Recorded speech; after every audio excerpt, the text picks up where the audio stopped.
All right, folks, welcome back. There's a 5-minute warning before you go to your next breakout sessions. There are 2 breakout sessions for this session. If you want to learn about Bitagong Nishinabek Kinoomaadziwin, the Learning Lead Pilot Program in the community, so you could join Corrine Skorczynski. Corrine, where are you? Corrine will be back. So that's happening in the Great Lakes room. So down the hallways to the left. So that is the Bitagong Nishinabek land-based learning. And then the final session is Niigaan Stoking the Fire Project. The lead is Cynthia Wemigwans. Are you here, Cynthia?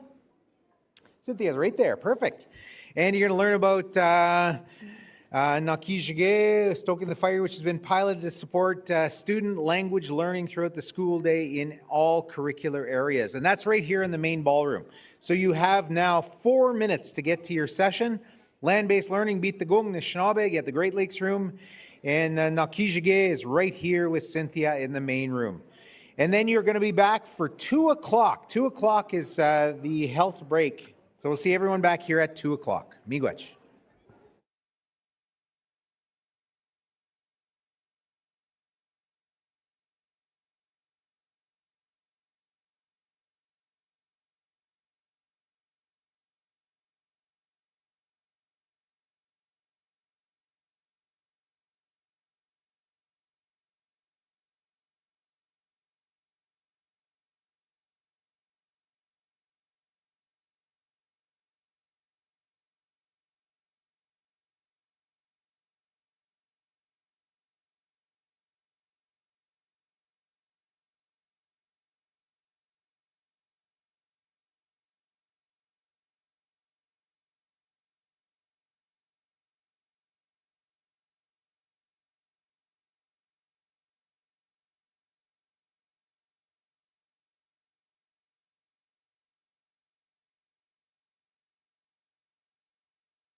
Aanii kina wiya.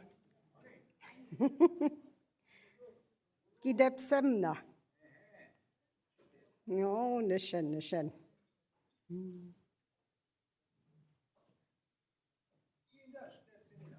Oh, Gdizhaami.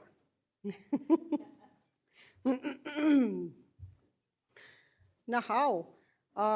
Jabomachta gakewin mone meyawa. Before I begin, I would like to introduce myself. And it says click.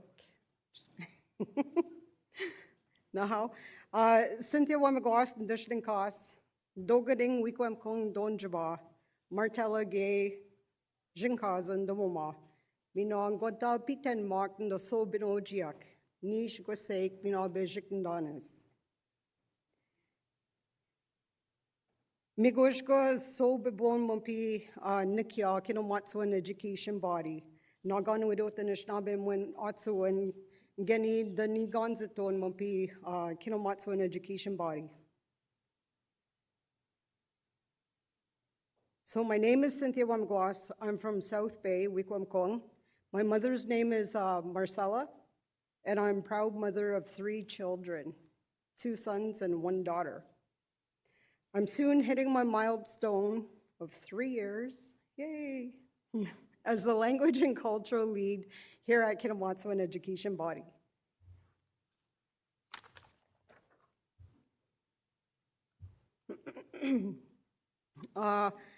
Parawara mi kwendao, mina gengi kendan waja wigda toa odawa mina ojibwe. Bama gengi na kendan munda jagnashi mwen, pi shkita mi Kinoomaadziwin kaboni Kinoomaadziwin gomgo so de wikwamkong. My first languages are Odawa, Potawatomi, and Ojibwe. I learned English as my second language when I started school in Kaboni and Wikwamkong. Abjinda pitan dan donwewin, minoayemanda Anishinabek Education University, Nzinagas and Gidebnanode, we bit Nagwa, we Kinoomaadziwin Gomgong. I am very passionate about teaching the language and obtained my Anishinabek language instructor certification through Nipissing University. Bijgedan midumneske age, nochguje, Ntaminishnabe King, Damim Kana, Minoa, Nuendognok, Minon Ichquink, Damim Kana Gajatoa. I am also an artist whose traditional beadwork can be found with friends, family, and various First Nations. Zagjenge ngi nadaban kenaba, minoam bijgendan jibakwak nochwia, oshmedishnunga the minondea, Kinoomaadziwin manda enoya, mina anke Miigwech. Outside of this, I'm also an automotive technician and hold a diploma in culinary arts. Fulfilling many of my passions, teaching language is by far the most rewarding.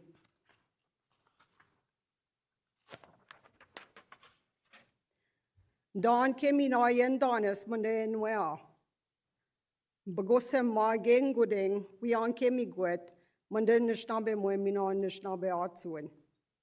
I pass the language and my knowledge to my youngest child in hopes she will carry and share the passion that I have for Anishinabek and Anishinabek.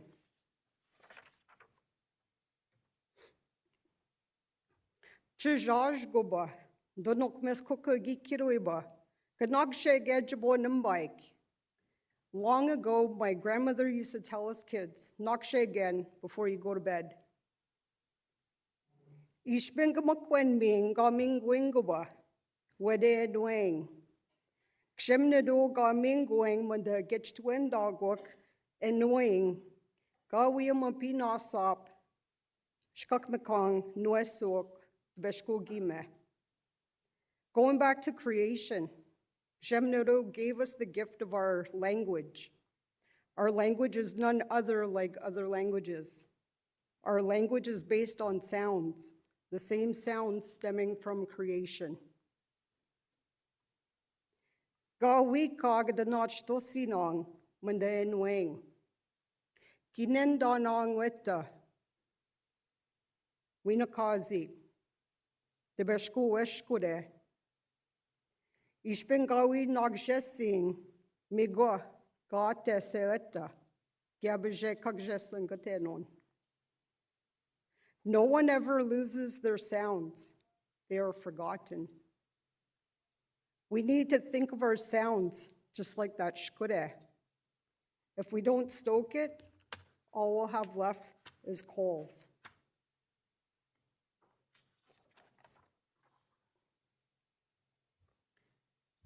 Miigani manda ejawamdama manda enwing. Kinoomaadziwin gashka gadana binjang weshkude. Abdik dushetta we get namzing, winakazing, mage winaksheging.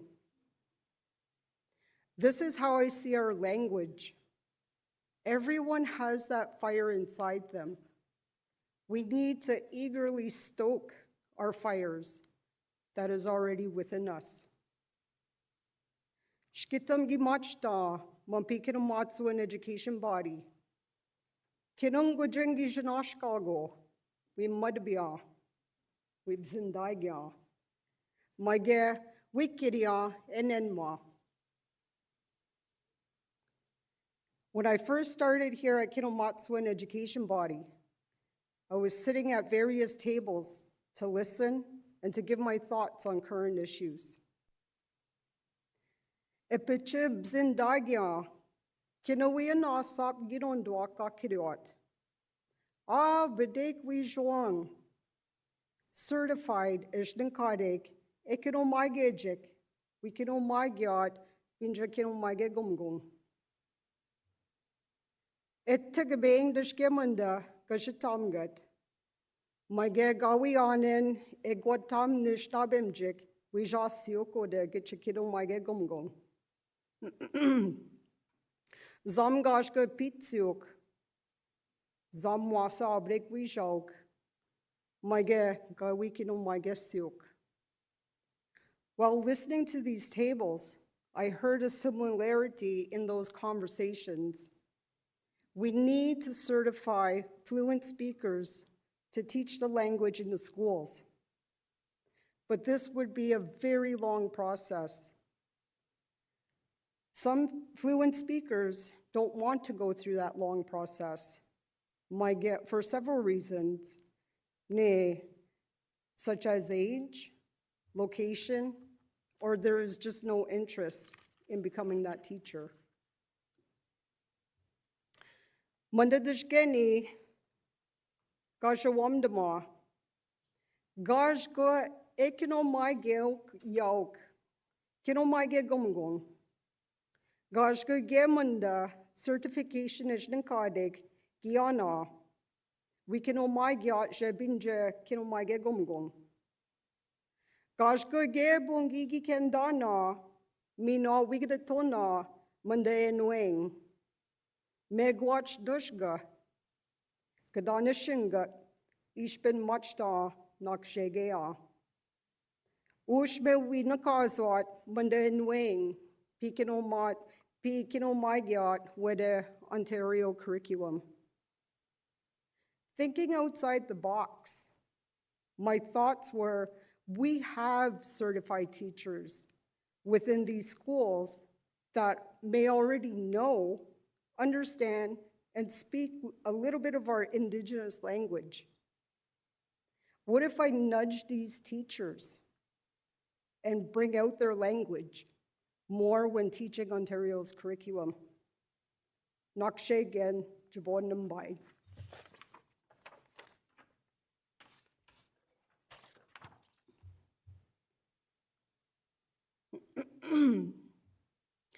Ngi majik shkaton banda. Eka.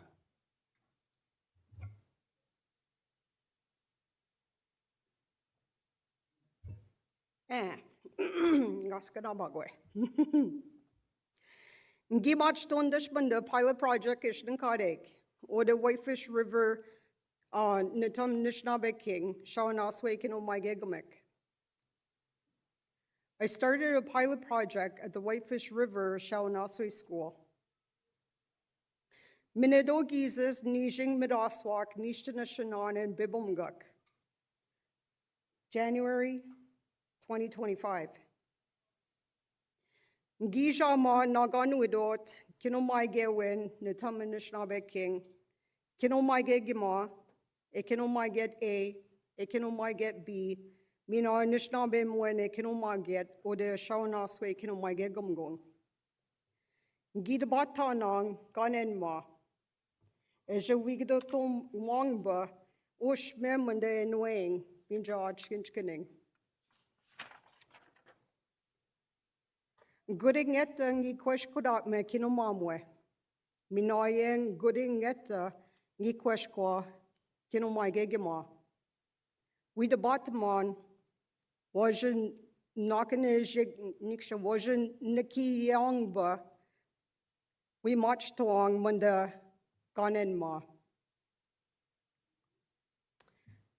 I connected with the education director, principal, teacher A, and teacher B, and language teacher of Shawanaswe School.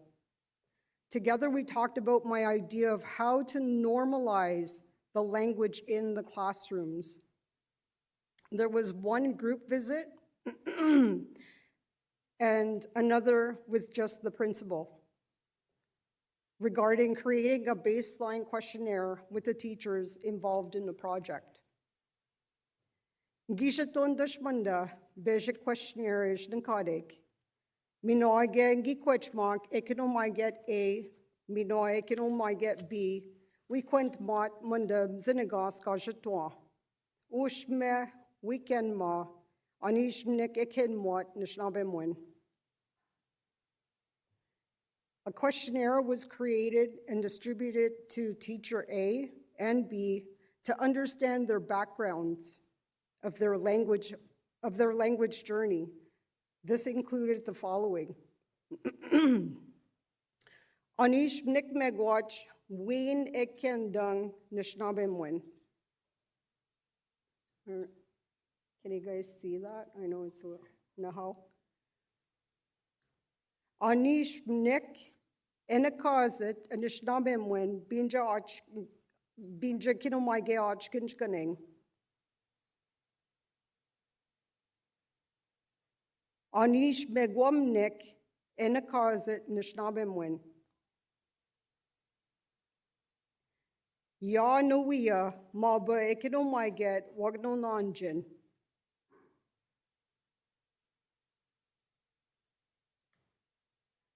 Anish waja not matsit, ushme winishnabemwet, binja Kinoomaadziwin achkinchkaning.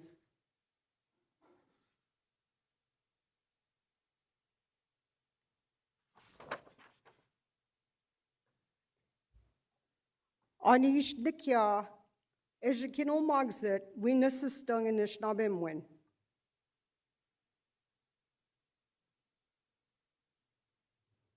Achkinchkan Dekenchgewin. Assessing learning spaces for the following. Temgat Nunguja Wigodot Nishnabemwen Shibigasan. Anish Nik Shibigasan Gagodot.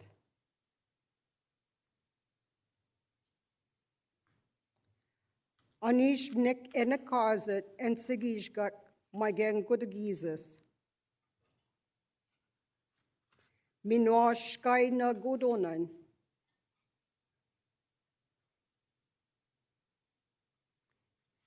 Kinoomaadziwin Gdizhaami. So assessing teachers for the following through observation.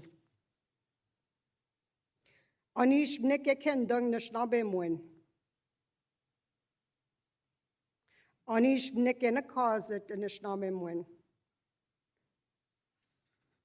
Nakazan Namaba Kinoomaadziwin Pane, Nangut Nong, Gawika, and Sigishgak, Miigwech Gdizhaami. Wiya nagadon, wajamat, Miigwech Miigwech mat, pi winakendang nishnabemwin.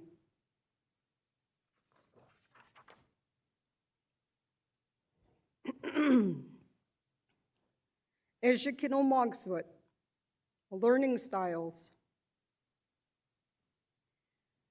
Me mampi gajan nikianba, mabe as you Kinoomaadziwin.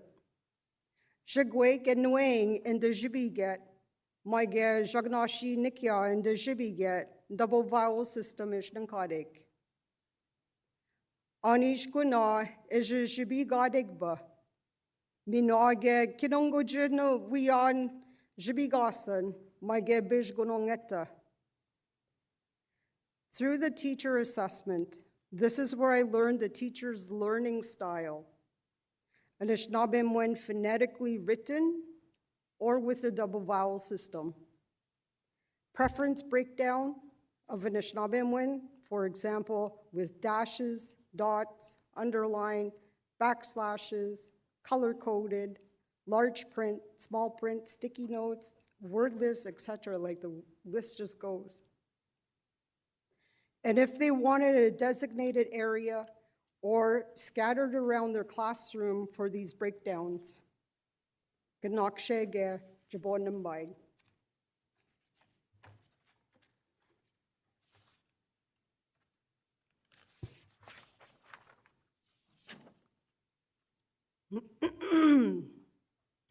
Kulgizes Niigaan Madaswak Nishtanashananen. Meanwhile, Nabdin Gizes Niigaan Madaswak Nishtanashananen. February 2025 and March 2025. Jabodnak Shegya, Abrik Guttam, Gyupan Dam Dan, Wedebejik Kakshes. Before beginning the first stroke, I had to search for that call.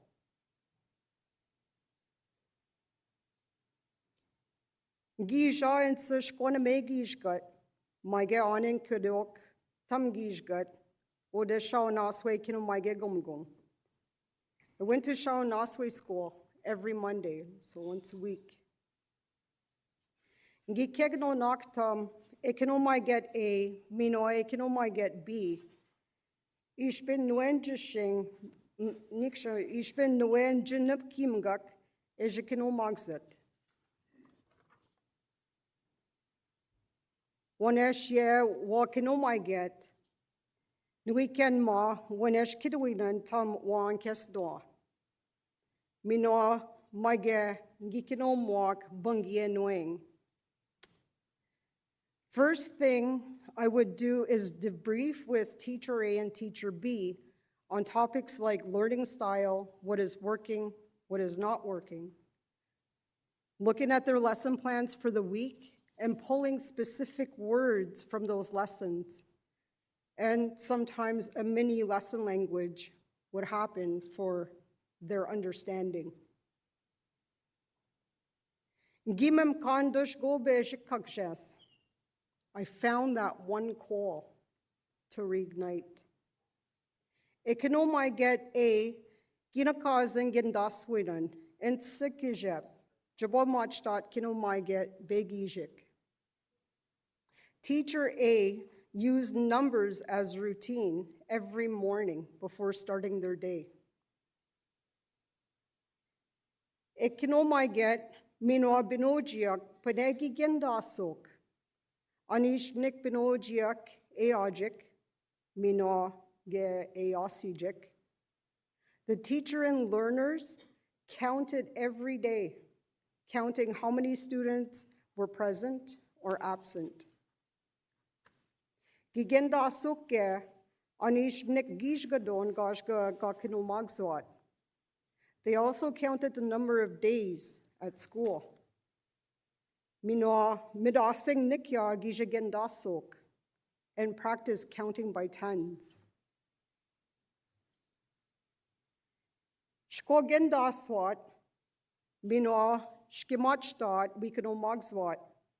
Migo way mabe Kinoomaadziwin ginakazit shaganashimwin. The rest of the day, these numbers were then reverted to English. Tibeshko pi we squadam not, Gini sa gendasa maba Kinoomaaget. Maget kujin Kinoomaadziwin jot, Tibeshko Nishnabe Moine Kinoomaaget Ochkinchkaning, Maget Pinguja jot, Maget pi wis not, Miigwech pane maba Kinoomaaget, Gini sa gendaswe, Jaganashiming. For example, countdown during instructional transitional time, room-to-room transition, such as language class, during instructional time and daily non-instructional time, such as recess and nutrition break. Shkinakshege, the first stoking. Mimanda gaja chisnagak, shkinakshege. This was the hardest part of the project, starting that stoking, Maget poking or nudging.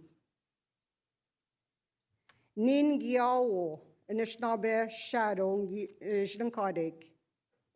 I became what I called the Anishinabek shadow for the teacher. Gendaswin tam ginakshegeton. Maba pi Kinoomaaget.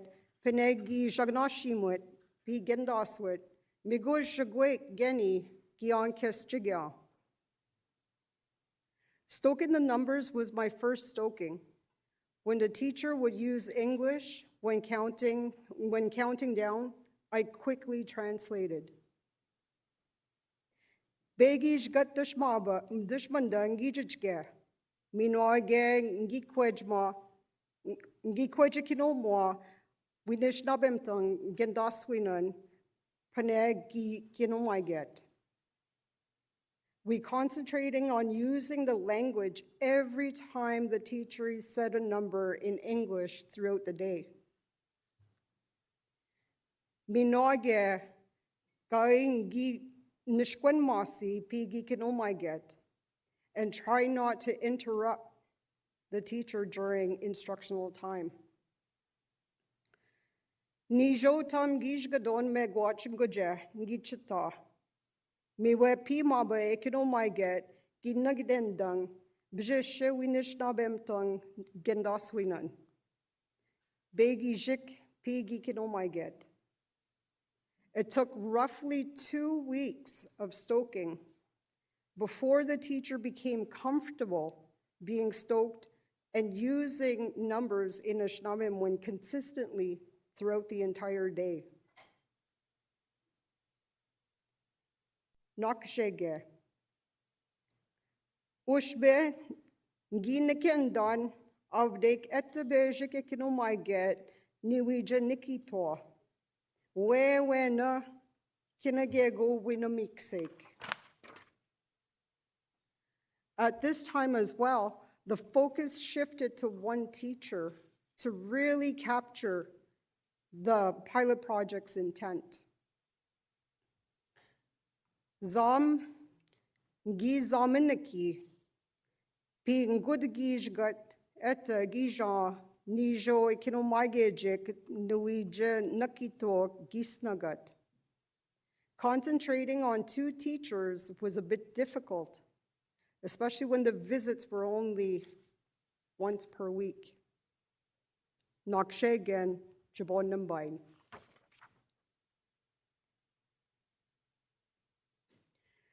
Zizbakto Gizis Nijing Medaswak Nishtanashananen. April 2025. Miigwech Giba Skaknes Sake Wek Kakshes. P. Giba Skaknes Sake Wek Kakshes.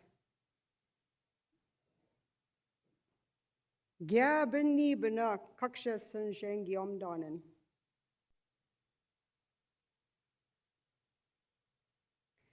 And then behold, that coal had a spark. When that spark came, I seen there were more coals.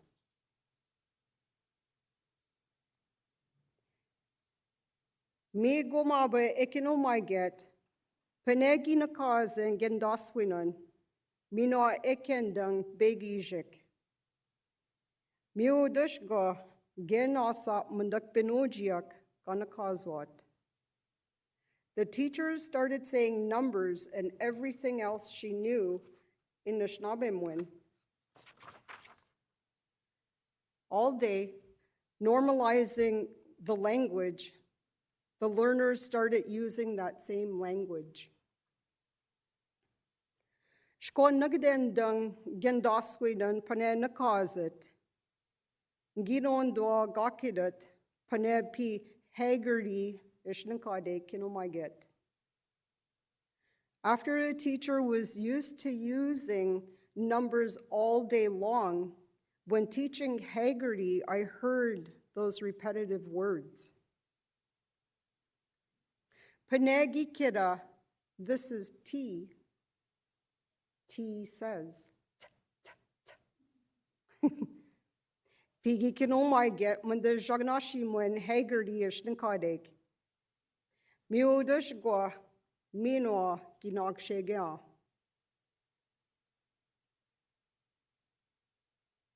The teacher would introduce an English alphabet letter. She would say, this is T, T says, followed by the sound of that letter. I started my stoking again. Giankes don, this is, Minoa says, Maba T, T kida, t, t, t. Oops.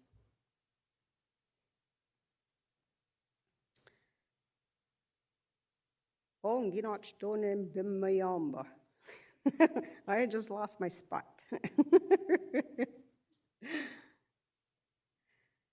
Now, Giankes don, this is, Minoa says. Anishinabek shadow minong giao. I translated this is and say, or says, Maba T, T kida. I became her shadow once again. Pi gishko ankes jigya. Giwin mo ge gwa ankes doke mandak benojiak. Gana kendana pi panenakazin Anishinabek. After the translations were done, I told the teacher to introduce those new words just as they were. No need to translate those new words to the learners as they will start to understand what is being said. Epichin nagdendang wikidat maba minoa kida nisystem gang yankes don. Gikinomoa ge wajakidat winakazat pindaken mot binojiak. While introducing this is and says, I stoked the words, do you understand? As she would need to say this consistently for her own assessing. Pi gina nikendamot binojiak maba. Kida mino na system. Migo gay ginakazat nasap Kinoomaadziwin gawigatot. Once learners knew what these meant, this is, says, and understand, the more they use the same language as the teacher. Miwe pi oshme ginagshegia. Nasap mino gawi nasap. Giankes don. Pi maba Kinoomaadziwin math ishnankadek. This is where a lot of stoking began. Same and not the same was introduced when the teacher was teaching her math lesson. Ushme ginakendana binojiak nishnabemwen. Gawimem kach gyang kesdosin mabe Kinoomaadziwin mundak binojiak we systemot. The more language was used regularly, the more the learners used that same language. The teacher did not have to translate what was introduced to the learners. They just understood it. Pane kanakshege jabonambain.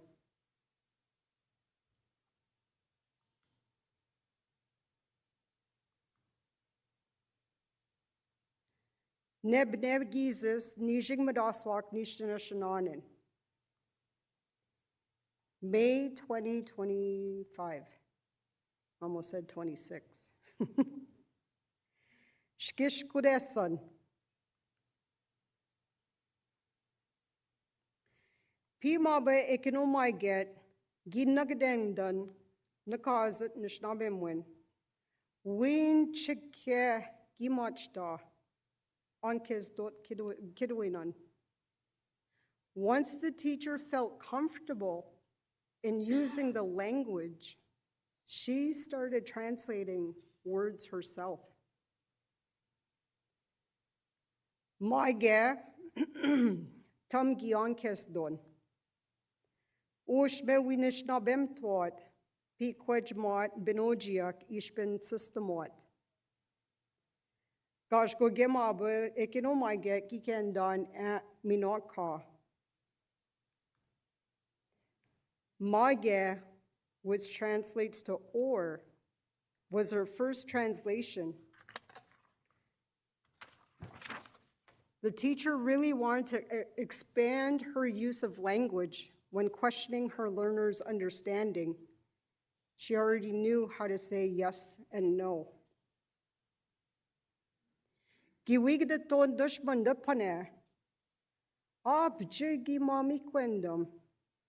Gyankes dot mino and sigishguk ginakazit and mageka. She used this question all the time and was so proud of herself for translating and using Nishnabemwen daily, yes or no. Na systemna at Miigwech. Na sapna at Miigwech. Miigwech gawin nasap. Mijenda gibe magic sake shkode. Binoj yakge gima mikwen mok. This is where that first coal started to glow. The learners seen this glow and wanted to become part of that glow. Shkish kudesan. New little fires. Nakshe again, Jabonambai. Oh my God, I'm getting emotional.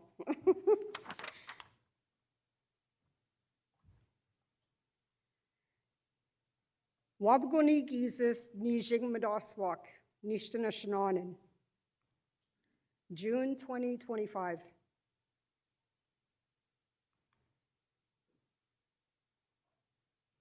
Shkik kakshesan gibe peskaknesilk. Binojiak eshkam ginakendana nakazwat at minaka. Kinoomaadziwin Minage P. Dumnwat. Those mini coals were starting to form and ignite. Learners got used to using that same language, and ka. During instructional time, routine, playtime. Gudinge, this is really funny.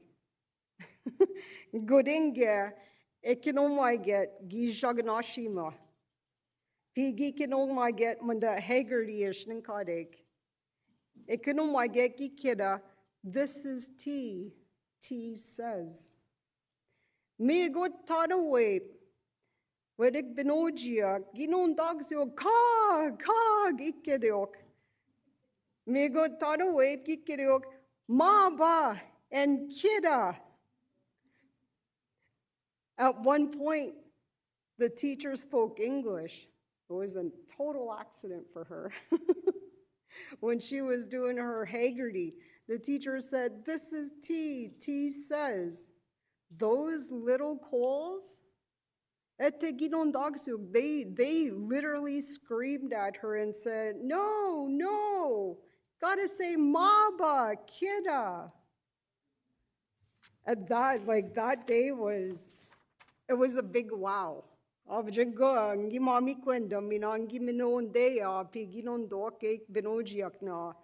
It just made my heart dance, like that. Just that stoking was normalizing our language in that space. They all sounded so cute.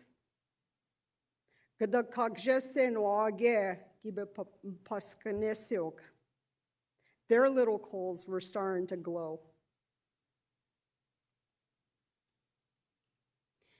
Minage enot magejik. Kinoomaadziwin Education Gimachtaug bungi wigidotot nishnabemwen anin jagnashik yawok minage nishnabek. The helpers of the learning space were also starting to use the language with the learners. Some of those helpers were non-Indigenous, Mino Anishinabek. Gibe paskanesewok gemunda kaksheson. These hidden coals also felt that glow and started glowing themselves. Bejik yenokmes gibegnonik mundagikira. Gain giken zingajwebuk or the Kinoomaadziwin Aanii gija nakwetadishgeni. Oshmissa nishnabe menoshas gikira. Abjige maba nokmes gigwatar gichinenma. A grandmother approached me and said to me, "I don't know what happened in the school this year." And I asked, "How so?" And she replied, "My grandson speaks more language at home." She was so happy to hear her grandson speaking more language. Gibe puskakne jigem abagwizas. This little boy showed his glow into his community.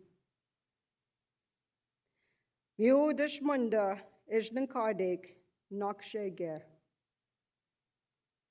Bejik etago wiya gadamachta tonmunda nakshegewin. Mino abdek we abjun nakshegain.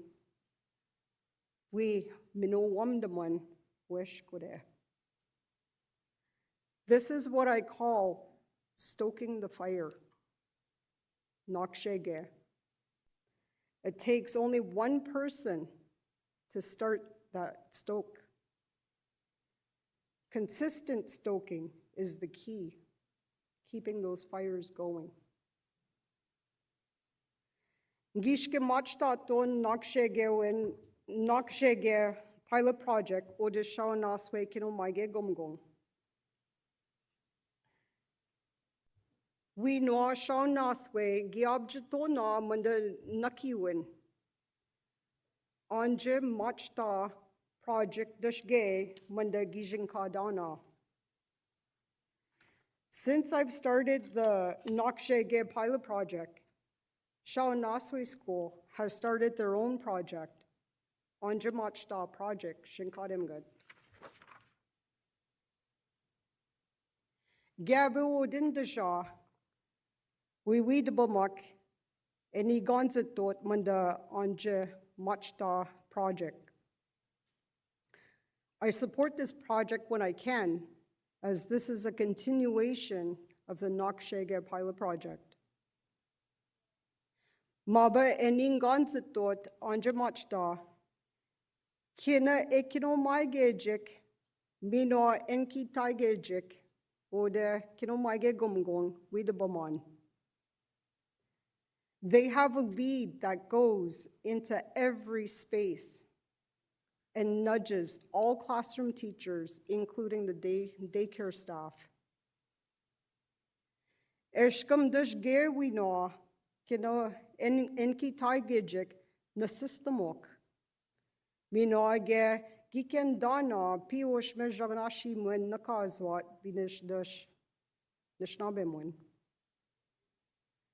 All staff are at that stage where they are starting to put on what I like to call their Nishnabemwin hats. They are starting to recognize when they are speaking more English than Nishnabemwin. Nakshegen Jabo Nimbain.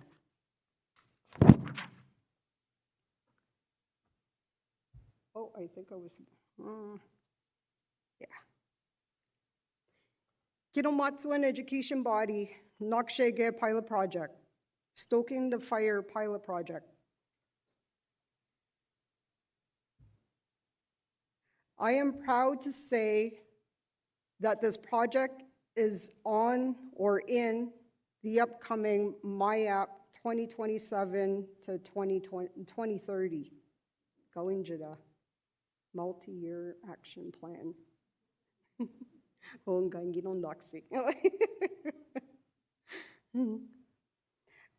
My vision is creating 4 new system-wide positions, 1 per region, to continue this Niigaan. I just wanted to share the logo that you guys see. Niigaan. So I've created this logo. The colors speak to the shkure within us. The waves represent the flow of that shkure. So it's never still. The grouped dots represents the kaksheson, those coals. The single dot, just right above, in between education, Mina body, represents the stoker, person that's stoking. And of course, as an artist, we always put our rocks or bring our rocks with us now. So you see the 3 dots beside the N representing Ndobinojimak. Cole, Eric, Miigwech. Miigwech, Miigwech.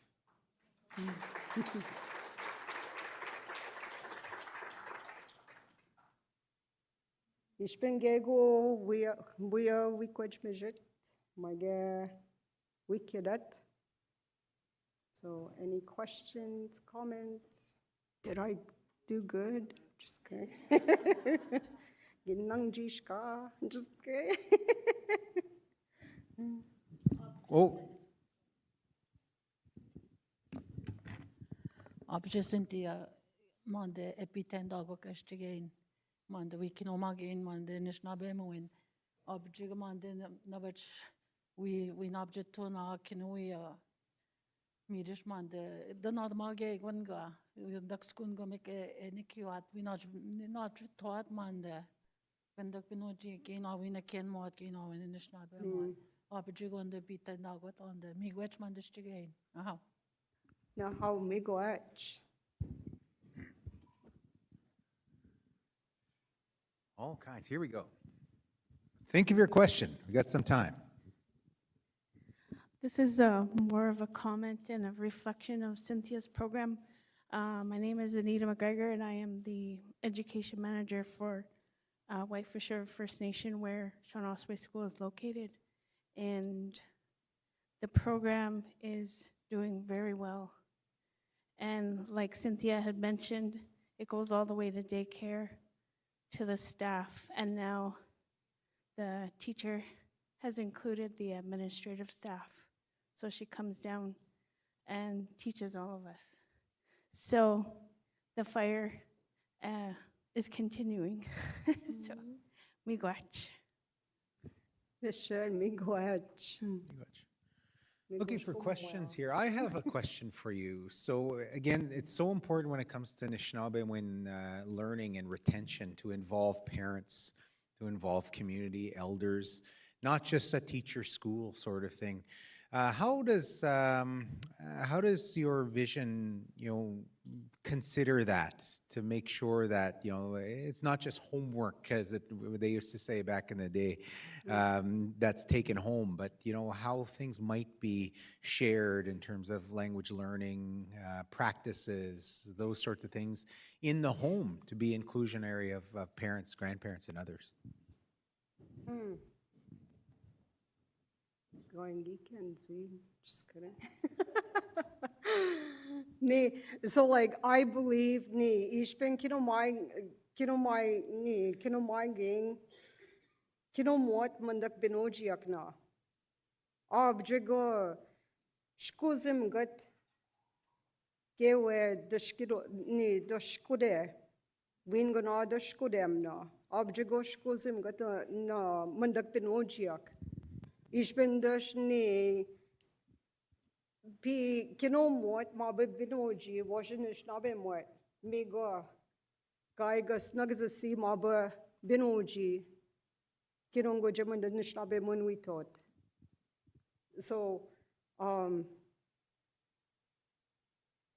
so in translation is, like I believe that if we teach the little ones, because their fires are more stronger than ours now, they would carry that fire even more out into their homes, community. Ich bin durchgo wiidaba matmaba, wiido kas. That's a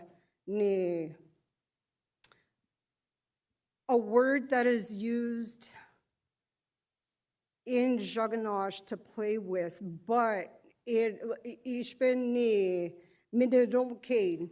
If you go to ceremonies, wido kas is actually teaching. Wido kas, wido ko binoji, go play with that child. They're actually saying, go give that child teachings. Midosh go get asap munde nuing. Our language is the same. It's like if we pass the language to those strong fires, they're going to spread. Wildfire. Gojishkore.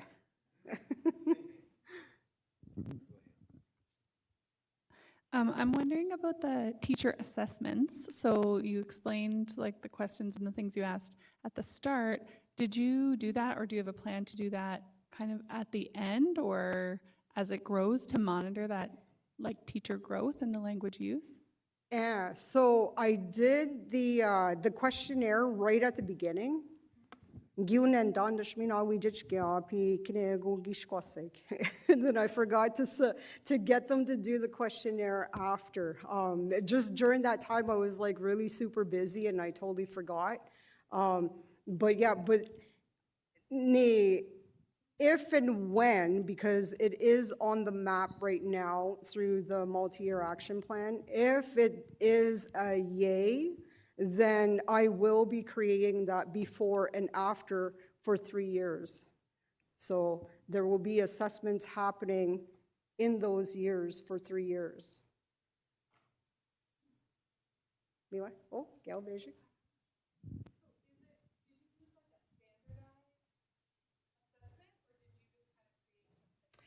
I created my own, yeah.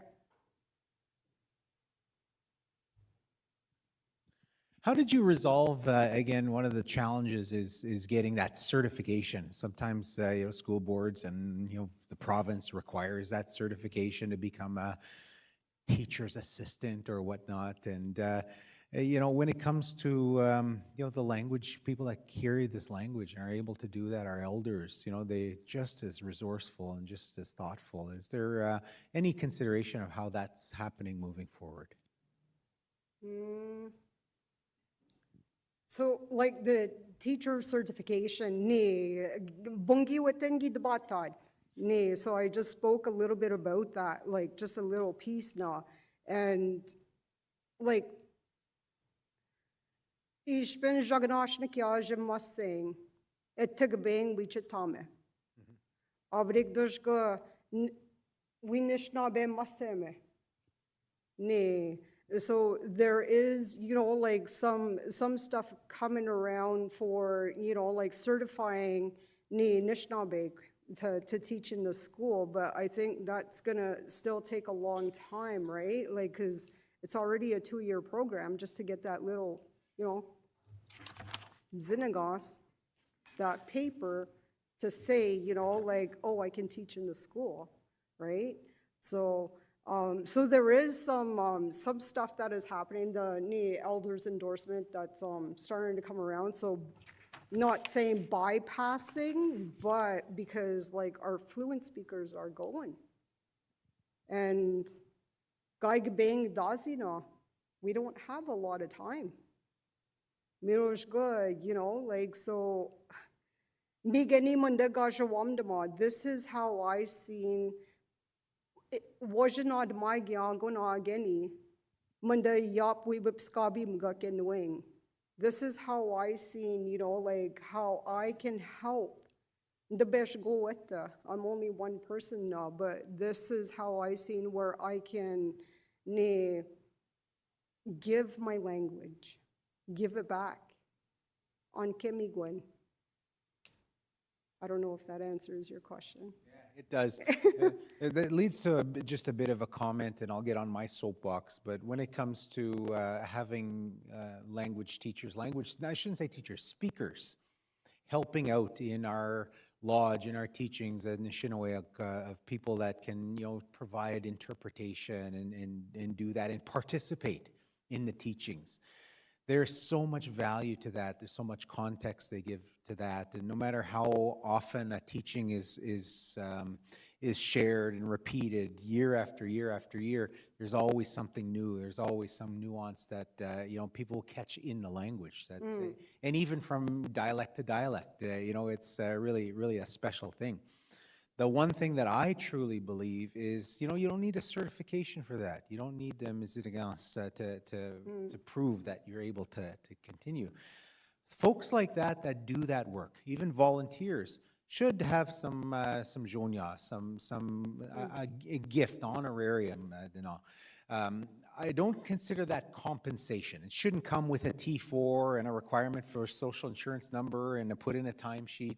That we should be going back to our spirit of gift giving and making sure that if those language people are participating in our classrooms, in our programs, the land-based learning, to make sure that that's given to them and showing that recognition from our spirit, from ourselves, without any requirements for reporting or that sort of thing. I really think we should be generous. As somebody mentioned, I think yesterday, you can't fill your gas tank with tobacco.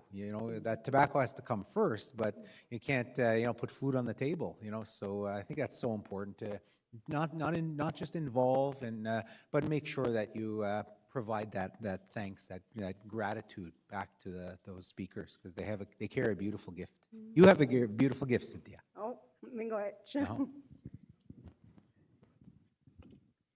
So I wanted to share something else. So at Whitefish River, we realized the importance of the language, and our speakers are passing on, going to the spirit world. So on the management level, our post-secondary policy, in our policies, we will approve any student who wishes to go and learn the Anishinaabe language, like at Georgian College. They have a program there. Any student who wants to go and learn and participate will automatically receive funding to do so. So we passed that, and we actually have quite a few interested students who will be starting. So I just wanted to make that note. Astonishing. And that was all your idea, right? Or is that Bonnie's idea? Don't give her the mic. Just kidding. No, I was just going to say, I'm from Whitefish River, and I'm so grateful for that opportunity. I applied, so I'll be doing the Georgian program virtually starting in the fall. Yay! Miigwech. No way, Gobble. Hey, no way.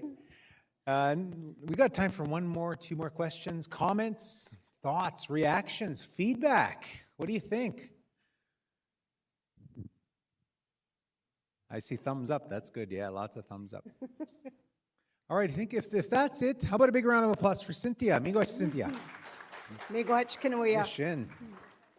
All right, we're on break early, a little bit early, which isn't too bad. So we're going to be on break until we come back at 2:15. So we'll see everyone at 2:15. We'll get some highlights from the Niigaan Gdizhaami Fund. Okay, everybody enjoy your break. We'll see you in 15 minutes.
We are 4 minutes away, folks, so this is just your 4-minute warning to ask you to come back to your seats with your drinks, your beverages, your snacks, and we'll get started at 1:15.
All right, welcome back, everyone. Very insightful breakouts this morning and this afternoon. How about a big round of applause for those that facilitated the breakouts? A big Miigwech. Thank you so much. Listening to Cynthia's presentation was really terrific. So Miigwech to everybody who shared in that. All right, we are going to talk about the fund, Niigaan Gdizhaami Fund. It's a very successful program offered right across the breadth of the Anishinabek Education System. Participating First Nations have developed and implemented very creative and impactful projects. with the support of the partnering district school board.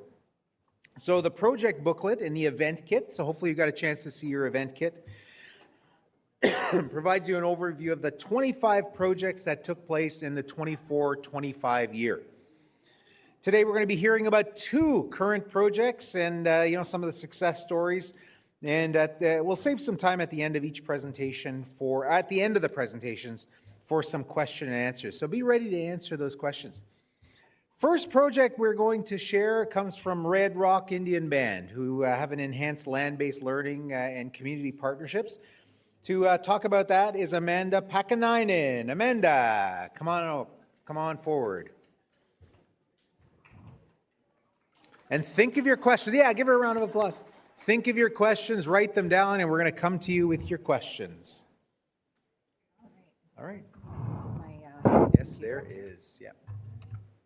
All right, and you have about 15, 20? 15 minutes? 20 minutes. Give you 20 minutes. Okay, cut me off. I tend to need to be cut off. Yeah.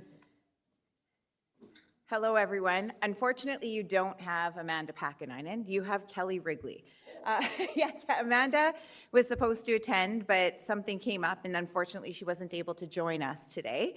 So Amanda, who would have spoke to this work much more beautifully, is our land-based learning educator with Red Rock Indian Band. I am the education director with Red Rock Indian Band. And this project emerged out of work that we started about 1.5 years ago when Red Rock Indian Band put out a call for proposals to structure an education department. And so prior to that, we had an education director who was the only person in the department. And so we recognized the need for something a little bit more.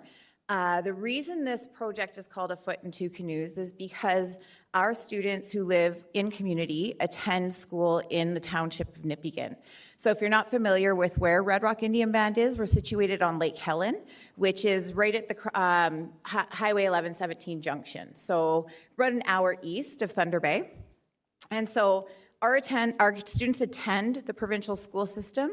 And as we started this project around structuring an education department, we met with community members, we talked with chief and council, we talked with other educators. And when we had our community sessions, one of the things that came out loud and clear in terms of what the community wanted for their children in education was the incorporation of culture, land-based learning, language. Those 3 things came out time and time again, no matter who we spoke to. When we looked at the strategic plans of the school boards that our students attend, all over their strategic plan is land-based learning. So we thought, our community is really invested in land-based learning. We know it's important for our students and for their connection to their identity. And so we thought this is something we wanted to move forward with. So the idea behind the project, our vision for the project, is that the land-based learning that happens isn't us as a community going into the school. It's the school and the students coming out into the community and onto our traditional lands and seeing the community of Lake Helen as an extension of the 4 walls of their school. So often we're going in and we're supporting and we're bringing people into the school. This really is about them seeing us as a part of the school community. Because our kids are leaving the community to go to school there, we want them to come out to the community. So the program goals, the overarching goals for the program really were, one of the things was to increase student attendance. We know we have challenges with students connecting with the school and attending regularly, so we wanted to be able to address that. We really wanted to strengthen learner identity, confidence, and well-being through programming that centers Indigenous knowledge, lived experiences, and community expertise. So we wanted to support educational success through inquiry-based learning. So one of the things we hear from teachers a lot, or things that we recognize, Amanda and I both worked in the provincial system I was there for 22 years, she was there for 15.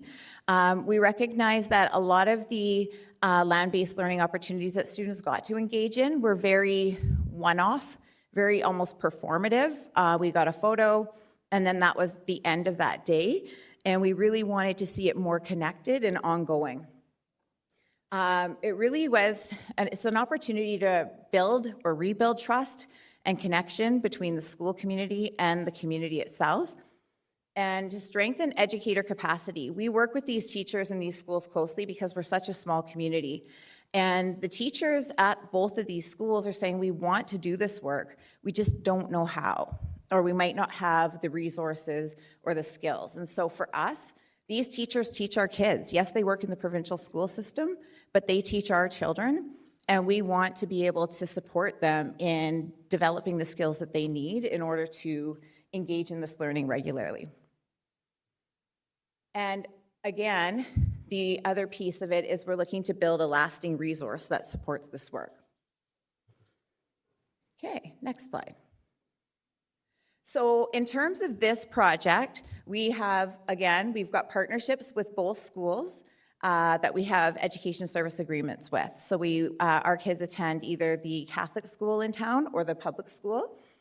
When we started this project, it was really important to us not to overshoot. We didn't want to bring on a whole bunch of classes and then not be able to do the work in a good way. So we started with grades 5 to 6, or grade 5, 6, and grade 7, 8 at the public school. And then we started with a kindergarten and a grade 7 class at the Catholic school. Okay, go ahead. So in order to give you a little bit of an idea of how the program worked, we're just going to highlight 2 of the classes that we engaged in work with. So again, the intention behind this project is not only are we going to support land-based learning within the school community and having the students come to our community, but a big part of it in terms of building teacher capacity was co-planning with the teachers. So the teachers who were involved in this work committed to engaging in regular co-planning and designing the learning from an inquiry stance. Inquiry learning for us is a really important aspect so that when it's going back into the classroom, it's going back in the classroom in a connected and authentic way, and they're taking what they're learning in the classroom and then applying it when they're on the land, or they're taking what they're learning on the land and it's informing what they're doing in the classroom. So teacher planning and co-planning was a requirement of this, and the school board supported that by providing the release time for this work to happen. So not only were we doing the land-based, but the teachers were working together to design an inquiry unit that was supportive of the learning. So in the grade 7, 8 class, the inquiry was really grounded in sustainable harvesting practices. And they grounded the work in a hierarchy of knowledge, I guess, so to say, in understanding that the land is our first teacher and our most powerful teacher, and that we then, on thinking about our knowledge keepers, educators, people as libraries. So when we went and did this work, we had the land-based learning educator, but she was always accompanied by knowledge keepers or community members who were well-versed in the land-based learning that the students were engaging in.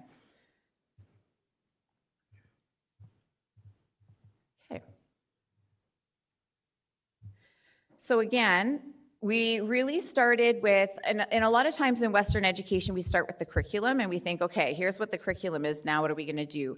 With this work, it was really dictated by the land. It was dictated by student interest. It was dictated by where the students wanted to go with their learning.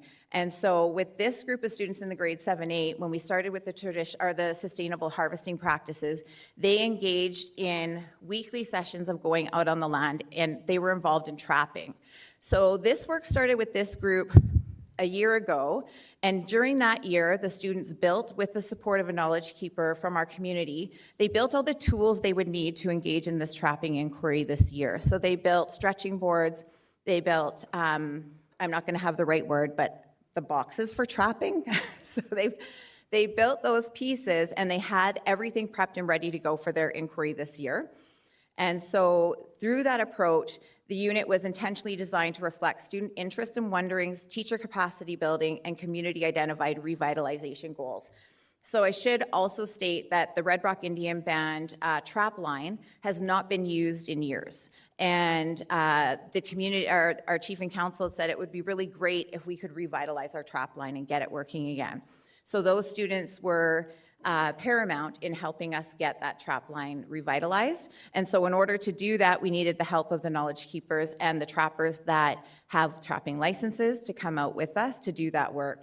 So as they were engaged in this work, students were always thinking about how do moon phases and seasonal cycles influence harvesting? How can we understand and compare traditional and modern harvesting practices? Because again, our students live with a foot in each canoe. They're thinking about traditional harvesting practices and they're learning that way, but there's also tools that we have now, and they were utilizing GPSs and those types of things to support their trapping. And how do harvesting practices support sustainability and long-term stewardship of the land? So those were the questions that the kids were thinking about when they were on the land, and then when they returned to the classroom, they were continually building their understanding of this so that towards the end of the unit, they could answer these questions in a more informed way. So on this slide, you probably aren't going to be able to see it very well. It just gives you an idea of the resource that we're starting to build, grounded in inquiries. So this slide captures the working document that houses the big ideas and the inquiry questions that guide the learning. And so it allows us to keep the learning open. So a lot of times in education, it's like, here's the unit, day 1, we're gonna do this, day 2, we're gonna do this. This really allows the learning to emerge as we're out on the land because it's just guided by the questions. So we can be responsive to what the land is teaching us that day, what the knowledge keepers have shared in terms of stories on the land. So it really is a great way to frame the learning, but to still leave it open enough so you can be responsive to student wonderings, student inquiries, or things that just arise naturally that we can't really be prepared for because we can't really be prepared for what the land's going to do at a given time. So it really allows that flexibility. In terms of assessment, Corinne spoke to this a lot, Lisa spoke to this. We weren't assessing the act of the land-based learning itself. We weren't assessing their ability to be successful in trapping a specific animal. We were really looking at their ability to think critically and to analyze and interpret and think about the lived experiences and how that's informing how we go about this process when we're out on the land. Yeah, next slide. So here you can see just how the land-based work is reflected back in the classroom. So there's a learning wall in this classroom, learning goals. I mean, if we're in education, we all hear about learning goals and success criteria. Those pieces are in there, but again, it's not necessarily about how do we do these things. It's about what are we learning from the land and how is that informing what we're going to do the next time we're out on the land? How does that inform us about how we should think about some of these things? So they've got their questions put up, they are talking about the responsibilities, and you can even see a map there. So when we talk about traditional versus ways of doing things now, the students were using GPSs and they were marking where their traps were, and they had waypoints, and so then they'd be looking at where had they been successful, where haven't they been successful, what might that mean. And so this here, in terms of the scientific inquiry, I think you would, yeah. In terms of the scientific inquiry process, bringing it back to the classroom, this is a really good example of, again, I can't tell if you can see, but the question on the chart paper is, why are we not catching anything? So the students go out weekly. This happens every week. They go out on the trap line. They do go in small groups, but their harvest groups come back and then they report back to the kids that couldn't go that day, because it's just, again, safety-wise, we're going out on the trap line, we're going out with snow machines, we're going out with sleds. It's much easier to bring a group of 8 where they can be really hands-on and engaged as opposed to a group of 26. So there's still a responsibility for that group to come back and report back to everyone else. And so one of the groups came back with the question of, why are we not catching anything?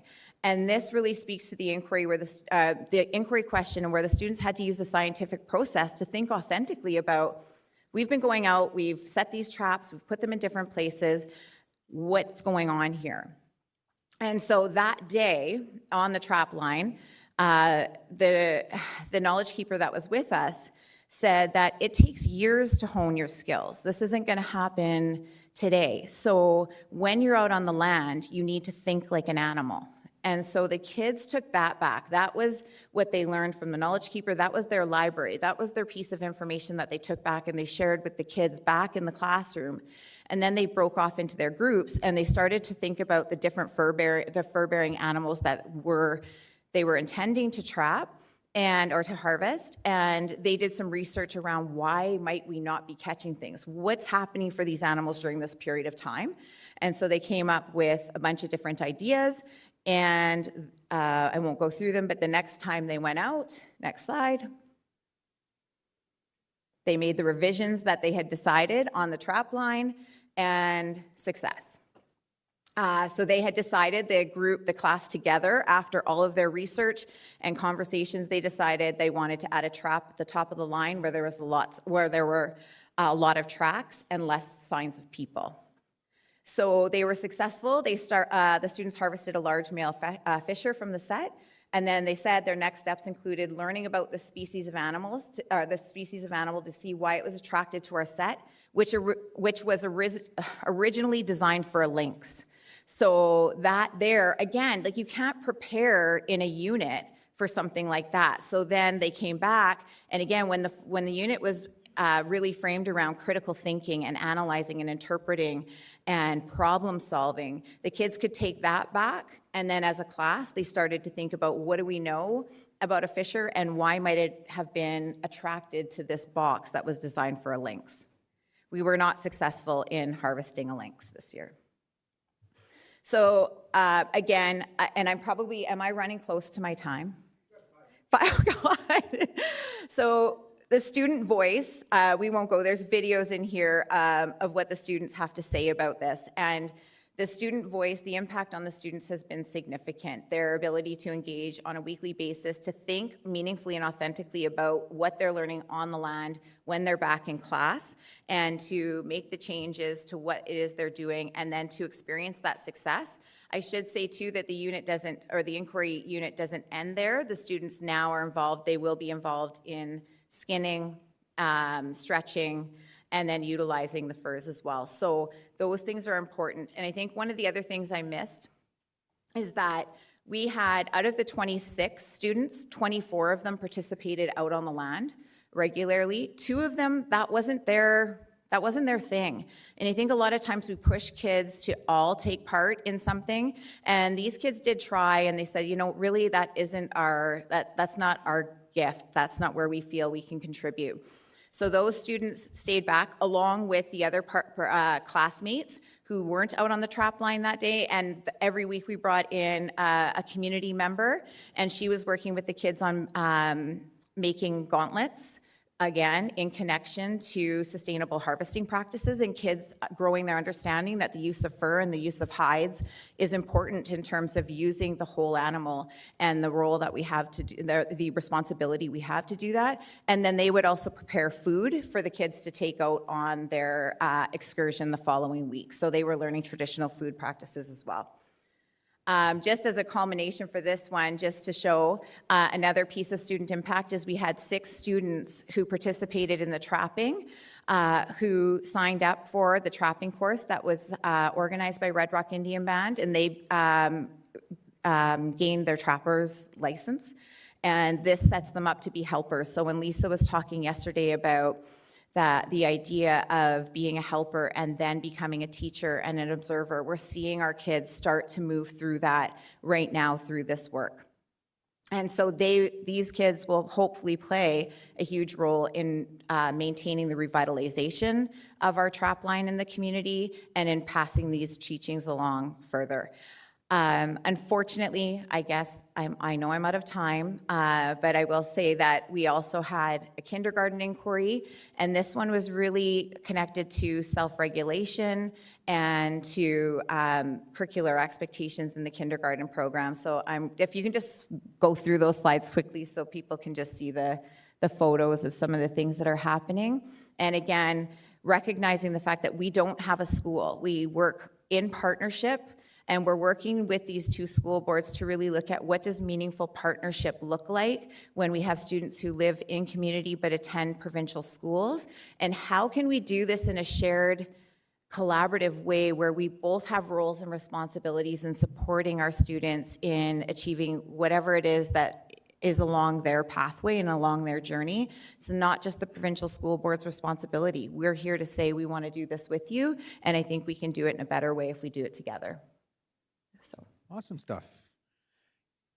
2 questions. I'll start at the questions, then we'll turn it over to 2 more questions out there. Number 1, trapping is a hardcore job. It's a career.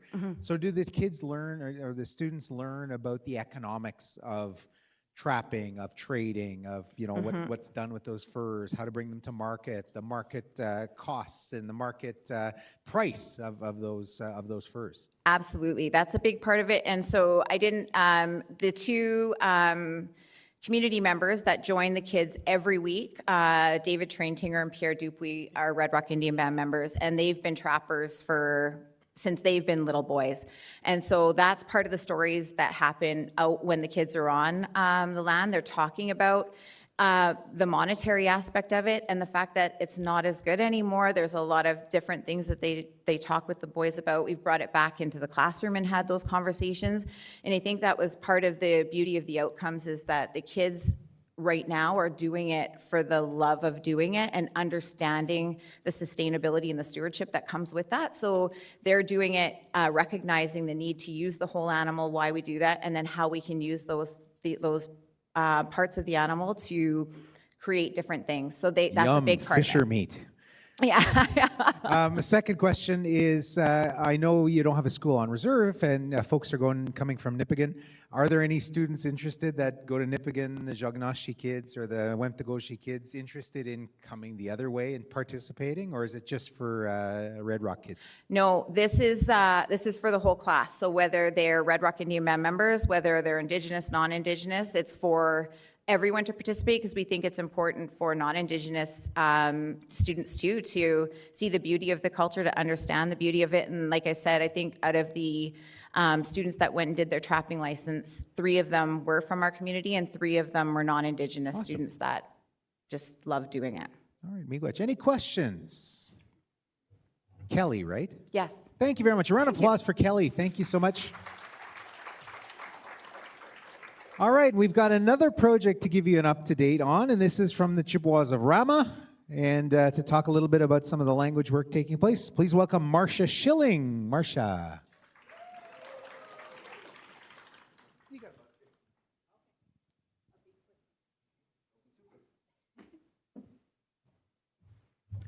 Aanii, Bojo. I'm almost out of battery, so I think we all are.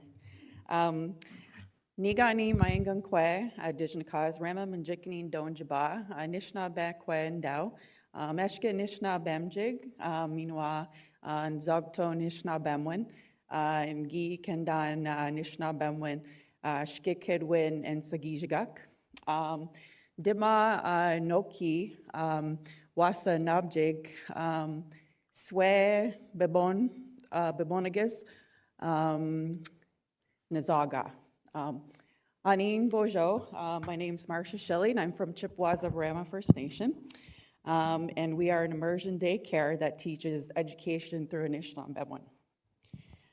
We started this program in 2023 with 20-minute classes, and now we have grown into 2 full programs. Maybe this one's a little bit bigger, I can read from. We provide curriculum to ages 18 months to 7 years old. We have a preschool class with 6 Benojiag and a JKSK1 class with 6 students. We are integrating Anishinabemwin into subjects such as literacy, math, art, social studies, science, and everyday calendar. The kinders learn all about Gizasog Mazinagan. They recognize what day of the week it is, what moon we are in. They can say what the year is and what the day is, what it was yesterday, what it will be tomorrow. Next, please. Along with our curriculum, we always make sure to add in our Anishinabek Education, which is our way of living. Every year we make sure to incorporate Anishinabek Education into our programming. We begin the school year with a staff sweat where staff gather to help them begin the year in a good way. They will receive the next day off to rest and reset for the year of learning ahead. We work with our elder, Hector Kopagog, to offer our Binojiag the chance to receive their Anishinaabe Noswinan. Parents and staff are brought through the whole process of the naming ceremony. We have had one successful naming ceremony so far, and almost all of our Binojiag have their Noswinan. Every December, when winter solstice happens, we honor our Binojiag with the new winter by preparing the Binojiag with their first bundle bags. They receive feasting items that are reusable, washable fork, knife, spoon, bowl, plate, shishiguan, wasa-made copper cup, and a handmade feasting bag that reflects our colors, as well as the Ginjabagwesi or the Zaubanashi, the yellow bird that counts the leaves and the keeper of the language. Every year, we have had the pleasure of having Great Lakes Cultural Camp come and help us with Niigaan Gdizhaami. We have had a hunting camp, a fish camp, a sugar bush camp, where the Binojiag are the main helpers and participants in this. Here they learn about traditional teachings with preparing to hunt, what you do when you hunt a moose hide processing, beaver processing, etc. They have learned all about zisabaktoken and what is needed to process into syrup, sugar, candy, etc. They love this as they get to taste it and they get to eat it with their snack. They've also become great little fisher boys and girls on the ice and water in the summer, and they love to eat their fresh catch. If you can just, there's a video on one of the back pictures. Scroll back one. Can you, yes, please.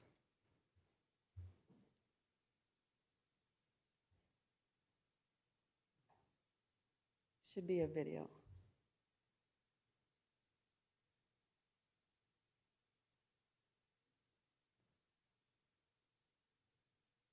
No? Anyways, so these three pictures here, we have Cooks, Shawanda from Great Lakes Cultural Camp. She's here, we are hunting a moose here. So she gets the kids to call the moose with the ears on the trees. They'll throw them into the big bins that we have to carry them out of the bush. So at one point I was carrying the moose out of the bush and the kids get tired, so they hop in the sled too, and then I'm here trudging them out of the bush myself. Yeah, they just love it. They love all this kind of learning. In the middle here, you can see Cooks again. She's filleting the fish and getting it ready, and the kids are right in there asking her what she's doing, helping to gut the fish, fillet the fish, get rid of the bones, and then we cook that all up and we have that for lunch. And then the last one was a video. I'm not sure it's not working or not, but it's a video made by Great Lakes Cultural Camp. It's amazing, and they put together, they take pictures of everything that they're doing, and it goes from, shows the maple sweet water to the syrup to the traditional processing of the sugar, where the kids are doing it all on their own, processing that into sugar and then pouring it into little bins there, or little molds where they make the candy, and they just love doing this. So that's a lot of learning. So Great Lakes Cultural Camp have been with us for the last 2 years, 3 times a year. We really, really love having them. We've developed a great relationship.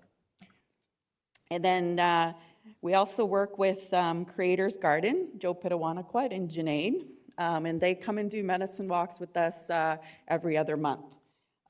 This year we decided that we will use the teachings provided to us to create a child-parent friendly brochure that maps some of the traditional medicines that are found at Miigwech and Ke. That's where our program is. It's called the Northland, and it's used to be the Ontario Educational Leadership Camp. So it's a beautiful grounds in Rama. It's on the lake, and it's where we found our traditional medicines, as well as Rama has planted medicines there. So through that, Joe and Janae have come with us and helped the kids harvest those plants, process them. So you can see the pictures here. They have the pot, they have the medicines in in the big jars. And then they also provided us with a body, like what do you call that, a poster of a body and the names of the plants in Anishinabemowin and Shaganaashimowin and what it's good for. So Gba Agamish was good for the intestines, as we learned yesterday with Joe. So he showed us a picture of the intestine, and one of our children said, "Oh, that looks like the brain." And then Janae is like, yeah, it is, because your gut health is no good. If it's not good here, it's not good up here. Gut health, mental health. So that's one of the connections that one of our SK students made.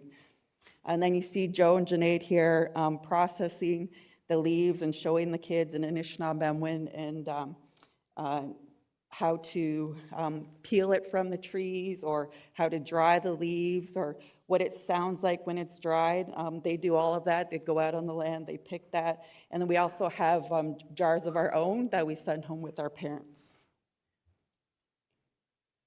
So these are just some of the pictures of what we collected so far. So those medicines we have right there. So if somebody wants them, parents use medicines, and if they want some, we just send them home in a little jar. The kids, this is their learning. This is what they do in the classroom. And then we are continually writing or creating curriculum and adding that under each month or moon to use that and document that. And that's pretty much it. So Miigwech AES and the Niigaan Gdizhaami Fund for our 2025-2026 funding. Our program is extremely grateful to be able to enhance our programming with Anishinabek Education and Gdizhaami. Oh, Nishin. Miigwech.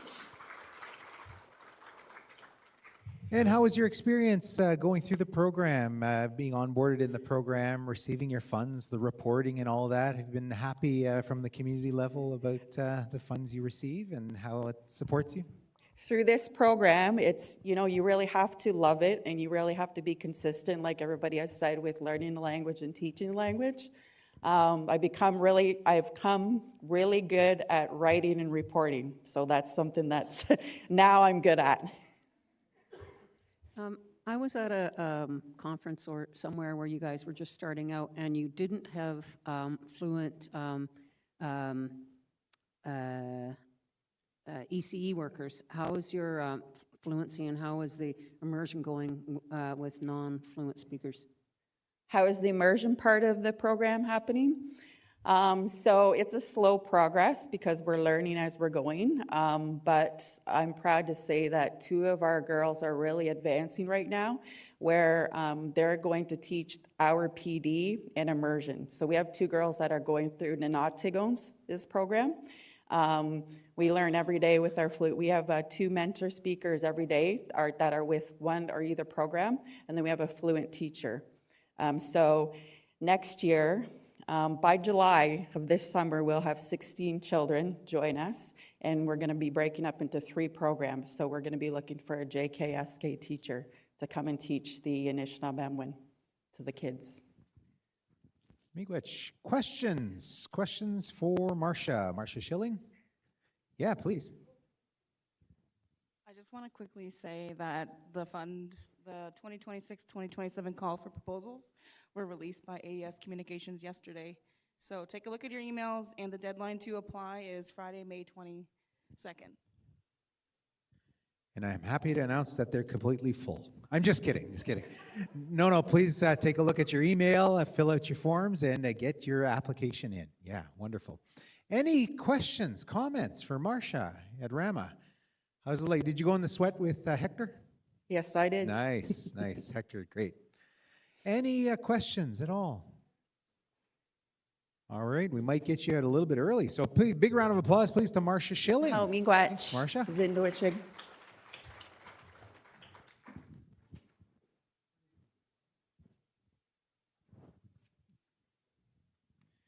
All right, the youth are going to be making their way here. So really good thoughts there, really good reports. And congratulations on all of you that have submitted applications, that have developed programs and, showed some of that initiative in, doing that work in support of culture, language, education in the community. So yeah, take a look at that fund and, put your application in as soon as you receive that. All right, we're going to be learning from the youth now, who will be sharing a little bit about their reflections over the last couple of days. In the meantime, I do want to refer you to the back here where we have our artist representation of what's been shared so far today. And it's a very beautiful representation. We have wampum belt on there. We have this fire will never go out, referring to that work on the language, keeping that fire stoked. Yeah, and a lot of work from Dr. Alan Corbier, speaking of the migration, is reflected in there. Wonderful, so wonderful to see. Yeah. All right, wonderful. So definitely take a look at this. This eagle riding this caribou is very interesting here. I'm just kidding. It's in the tree. Very nice. All right, so the youth are on their way back. Come on down. Youth, Niigaan Gdizhaami.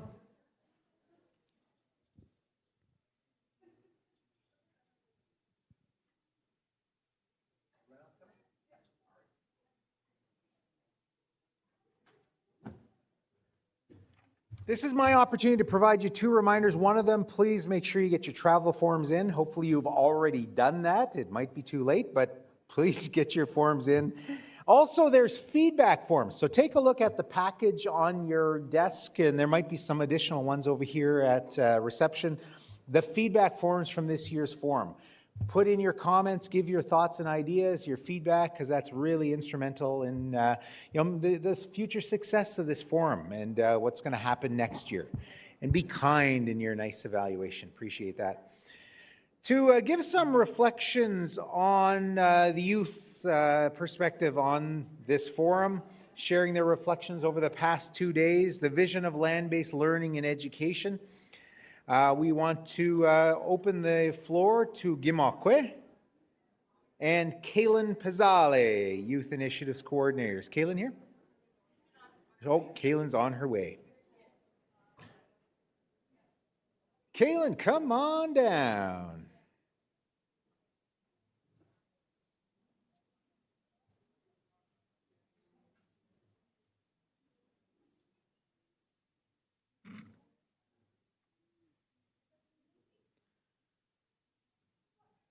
All right.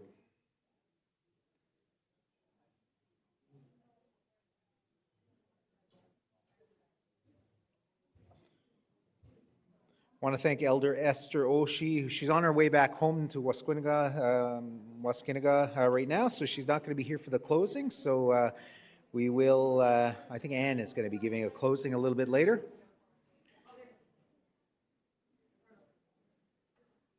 And hopefully the drum will join us as well. So over to Kaylin. There you go.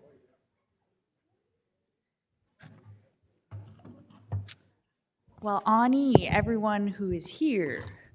Miigwech for staying around for us. Yeah.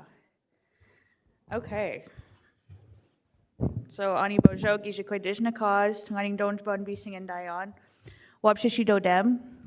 My name is Kaylin. I come from Nipissing. I am the Miigwech of the KEB Youth Council, and today I will be doing a little presentation with my friend Riley from Dokis. So I'll let her introduce herself. Aanii Wiya, Riley Indigenous Cause, Kikindan Donjaba, Wajashkin Dondem, Anishinabek Minwa Wemtagoja Ndao, Kikindaj Ginigikwe Ndao. Hello, my name is Riley Restool. I'm from Dokis First Nation. My family clan is the Muskrat. I'm here today. I was asked to be here in my role as Miss Dokis. And yesterday I facilitated a workshop alongside the council with the youth. And I'm just here to talk to you a little bit about that. That doesn't go up. Okay. Before I begin, I just want to ask everyone here to think about this. When was the last time you truly learned something from the land, not from a classroom, but from being out on the land? So yesterday, youth gathered to talk about expanding land-based learning in education. And what we heard was truly powerful. Youth aren't asking for something new.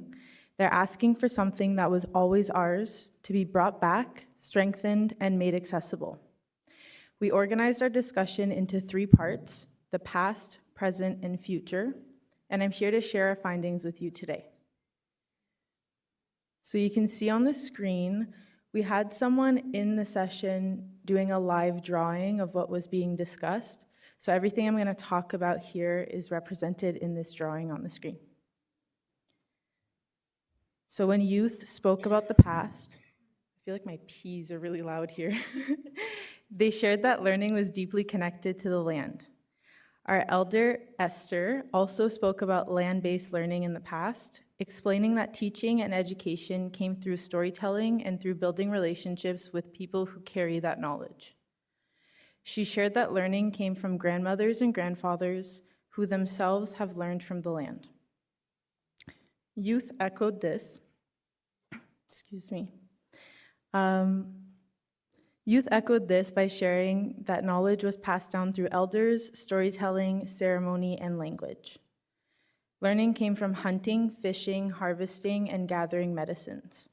It was not separated into subjects, but it was hands-on and rooted in lived experience. There was a strong focus on respect, patience, observation, and learning within family and community.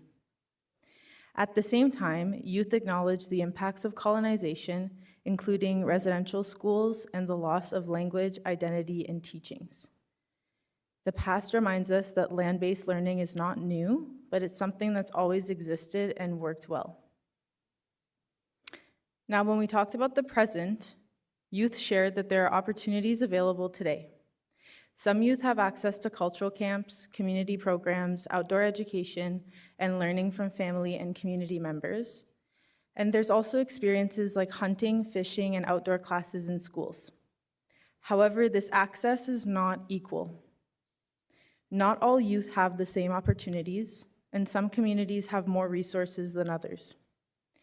Youth identified barriers such as colonial systems and Western education models, lack of funding and transportation, limited access to the land, the loss of language and knowledge holders, and experiences of racism and disconnection from culture. While land-based learning exists today, it's not accessible to everyone. Now, when youth look to the future, they shared a strong and clear vision. They want to see more land-based learning in schools and more opportunities to learn directly from elders and knowledge keepers.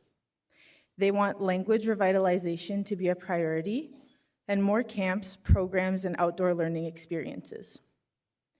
Youth want to learn through hunting, fishing, harvesting, ceremony, and environmental stewardship. They also emphasize the importance of making these opportunities inclusive and accessible for all youth so that everyone has the chance to reconnect with their identity and culture. Youth aren't asking for land-based learning to be an extra. They want it to be a regular and supported part of education. Youth also want decision makers to understand that land-based learning supports identity, mental wellness, cultural connection, and life skills. This is not just about education, it's about who we are and where we come from. So I want to leave you with this. Youth spoke about loss of language, loss of teachings, loss of connection. But more importantly, they spoke about possibility. The knowledge is still here, the land is still here, and our people are still here.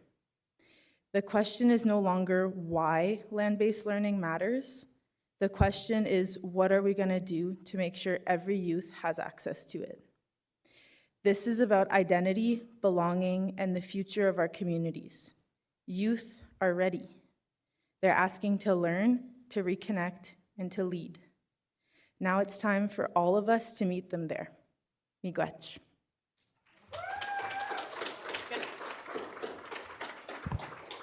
Miigwech Riley. Isn't she deadly? She really is. So Miigwech Riley. I also want to thank our deadly artist over here for these 2 pieces of artwork. Miigwech, shout out to you. So I'm just going to add a little bit to that. So as a youth council, we hear what youth are asking for, and we are committed to being part of this work moving forward. Our youth gatherings are already rooted in land-based learning, like I said this morning, especially with all our impromptu little side quests, I guess you could say, as the kids would say. Grounded in teachings from elders and community members, and focus on connecting with communities and youth across the Anishinabek Nation. We will continue to create space for youth voices, bring those perspectives forward to leadership, and advocate for more accessible land-based learning. These opportunities are for more opportunities in our communities. We also see a role for ourselves in helping shape and support programs by working alongside educators, as well as elders and knowledge keepers, so that our youth are not just participants, but part of the process. As we can see, our youth are very involved and engaged in what we do and are very enthusiastic to be a part of this process. We're ready to build these relationships, support these opportunities, and be part of creating a future where land-based learning is a regular and supported part of education for all youth. So that's all I have for today, and I just want to say Miigwech. I'm very appreciative of every one of you that stayed. Every year we present last, and I just want to say I'm very thankful for those that stay and listen to what the youth have to say. So Miigwech. Miigwech, Kaylin, thanks so much. Yeah, I think we got some time for a little bit of dialogue, and yeah, let's spend some time with the youth. Don't go too far. We want to ask you some questions and get your feedback and thoughts on you know, from the group, and we want to show you our appreciation by you know, giving you a bit more time. So who would like to offer some comments, from thoughts, maybe perspectives from youth, or feedback? I see some at the back. All right.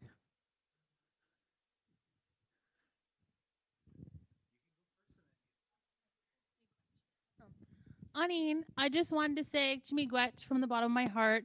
I sat in on the youth conference today, and it was just so fun to be in there. You really do set a great environment for the children of the now, not just the future. And so Miigwech for bringing that up today as well, because that means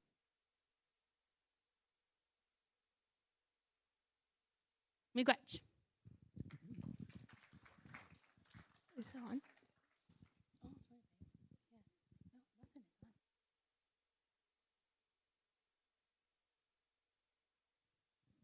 Oh, I just wanted to say I really liked all the activities that we had today and yesterday. They were really educating and it was really fun, and I loved everything that all of you talked about, and you guys were so like outgoing and nice, and I just thought you guys were really kind, and I really am considering joining the AES Youth Council for Miigwech. Awesome, awesomeness. That's so awesomeness. That's deadly, as Kaylin would say. Wonderful stuff. And again, one of the things I really like, the language activity with the card on the forehead thing, the headband game. I really like that this morning. Yeah, that was really fun. All right, we do have another activity coming up, but yeah, I'm going to share the microphone if anyone else has any comments for youth. All right. Young man. Nice and loud. It was super fun. This place is super fun.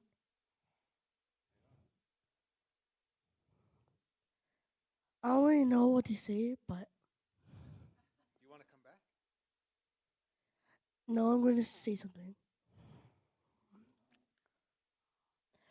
All of the educators are super deadly. Right on. Super deadly.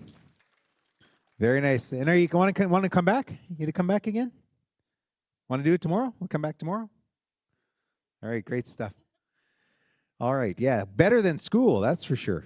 I shouldn't say that in a school board sponsored activity, but I used to be a kid. Anyone else like to share? What's going on over there at that table? Okay, we do have an activity, so I'm going to turn it over to Paige, who's going to describe this. So Paige, you want to go to the front? A big round of applause for our youth, Miigwech youth.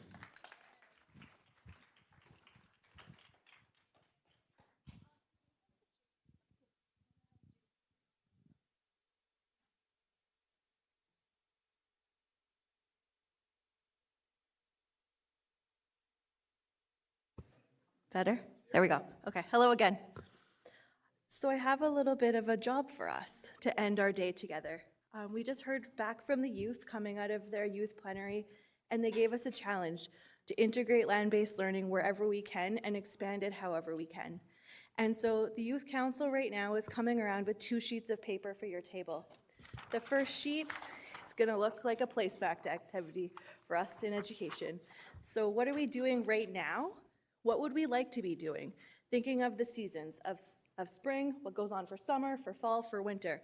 What is current practice in our school or our community, and what would we like that practice to look like in the future? If you don't want to do the seasons, on the back is the same, but it's connected to the different elements. So how are we incorporating air, land, water, fire into these land-based learning activities? What do they look like now? What would we like those to look like in the future?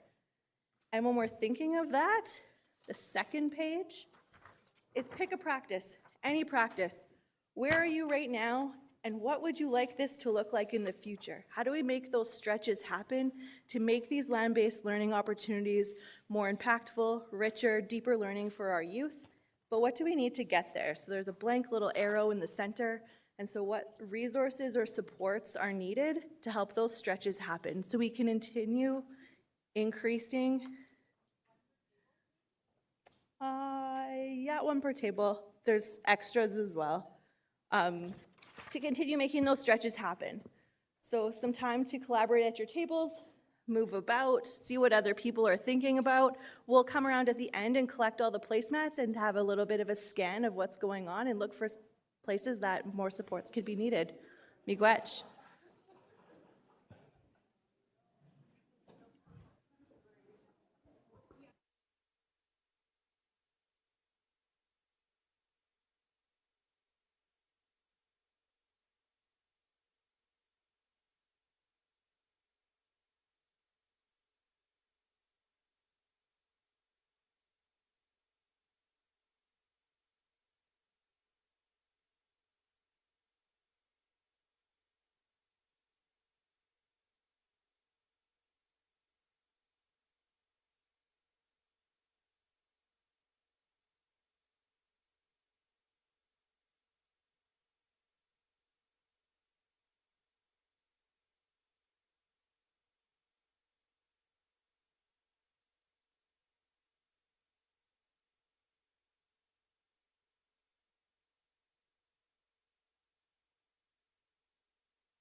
Give you 2 or 3 minutes to finish up this exercise. Hopefully you've given it some thought. In the meantime, you're also welcome to take a look at Lisa Sorsa's beautiful artwork up here. 2 types. Day 1 yesterday was done digitally, virtually on the screen. And right in front of us is the tactile version. Maybe if I can ask for your attention, I'm going to ask Lisa to come and talk a little bit about her process and what she does and how she's inspired by that. So this is Lisa Sorsa. Thank you. Hi, everyone. So over the past 2 days, I've been capturing the keynote conversations, a little bit of the dialogue too in the room. The first day, I did it digitally, as you can see there. So this is Joe's talk. And a little bit of the introduction and some stuff from the elder as well. And then I went into the youth group room and while they were doing the brainstorming for the past, present, and future, and I captured that also really quickly on my iPad and brought it back to my room and then started to kind of gather everything. They also took really good notes on sticky notes, and I used those as well to create the one that you saw before this. And then this one here is the keynote from Dr. Alan Cobier. So as you saw me doing this one live, that's more of an analog version of what I do. Same process, listening, synthesizing, coming up with themes, really listening to what everyone's saying, the feeling in the room, some of the main themes. That's basically how we capture these visual notes. Well, that's it. Thanks.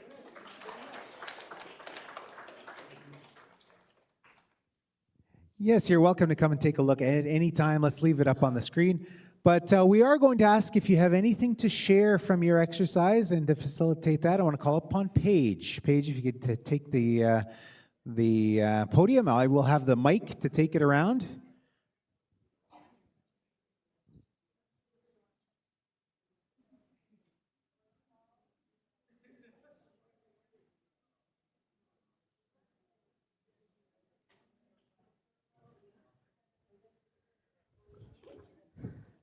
Hi, Miigwech, Bob. So I'm just going to open it up first. We'll look at different seasons.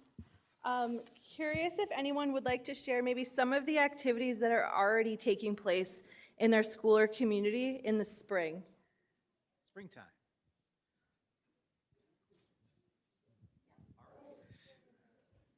We have one over here.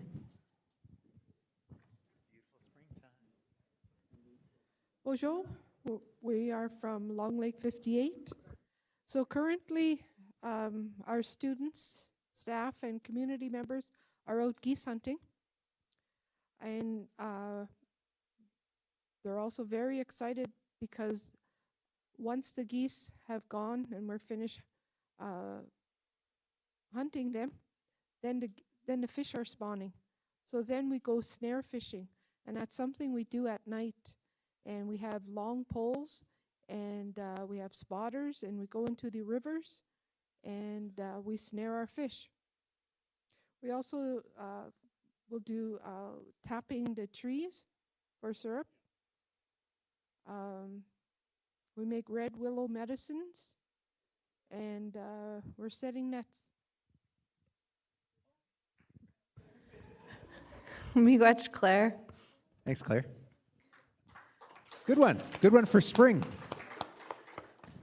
I just said in Nibissing, we don't snare our fish, we spear them, we stab them. Yeah. Who else would like to share a little bit of what they would like to, what they put on their exercise?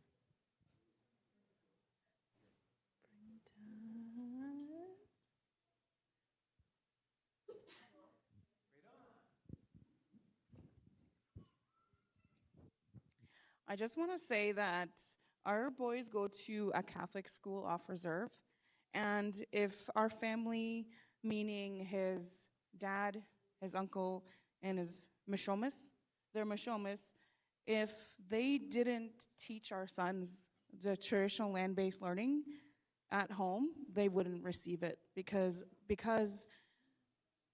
I feel like what Lisa and Marcia presented on comes from love and passion. And no offense, but we're not gonna get that from the school boards because it comes from within our heart. And it comes from that. And it's gonna take us to make that more present within the off-reserve schools. I mean, I don't really have a choice right now that my sons go to school off-reserve because there isn't a school on reserve. So it's up to us to teach our children that, but then there's those children that are missing that aspect, and that's what my sons were talking about. They said, you know, they feel sad that not everyone gets to experience what they experience at home. And, you know, the youth council provides great opportunities for the youth. My sons attended the Sugar Bush, and if other youth can attend who are missing those types of things in their lives, I would suggest attending the youth events. Miigwech.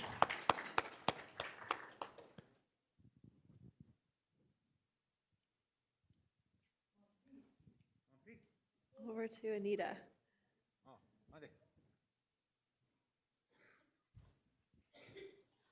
So I just want to share, in Whitefish River, we're a part of Whitefish Falls too. Like, you drive past it all the time, you see the bridge on either way. So oh my gosh, I don't even know, spring spawn they call it. So we have volunteers from Whitefish River who go there to protect the fish while they're spawning, so nobody else can go there and spawn or spear them or net them. So we have members from our First Nation who stay up all night. They have like a whole system where they're protecting the fish so that the spring spawn stays alive and the gigo are thriving. Miigwech. Miigwech, Anita. All right, would we like to move into the summer? Or any season? If there's a particular season that you'd like to share about first, we can. Summertime or any season?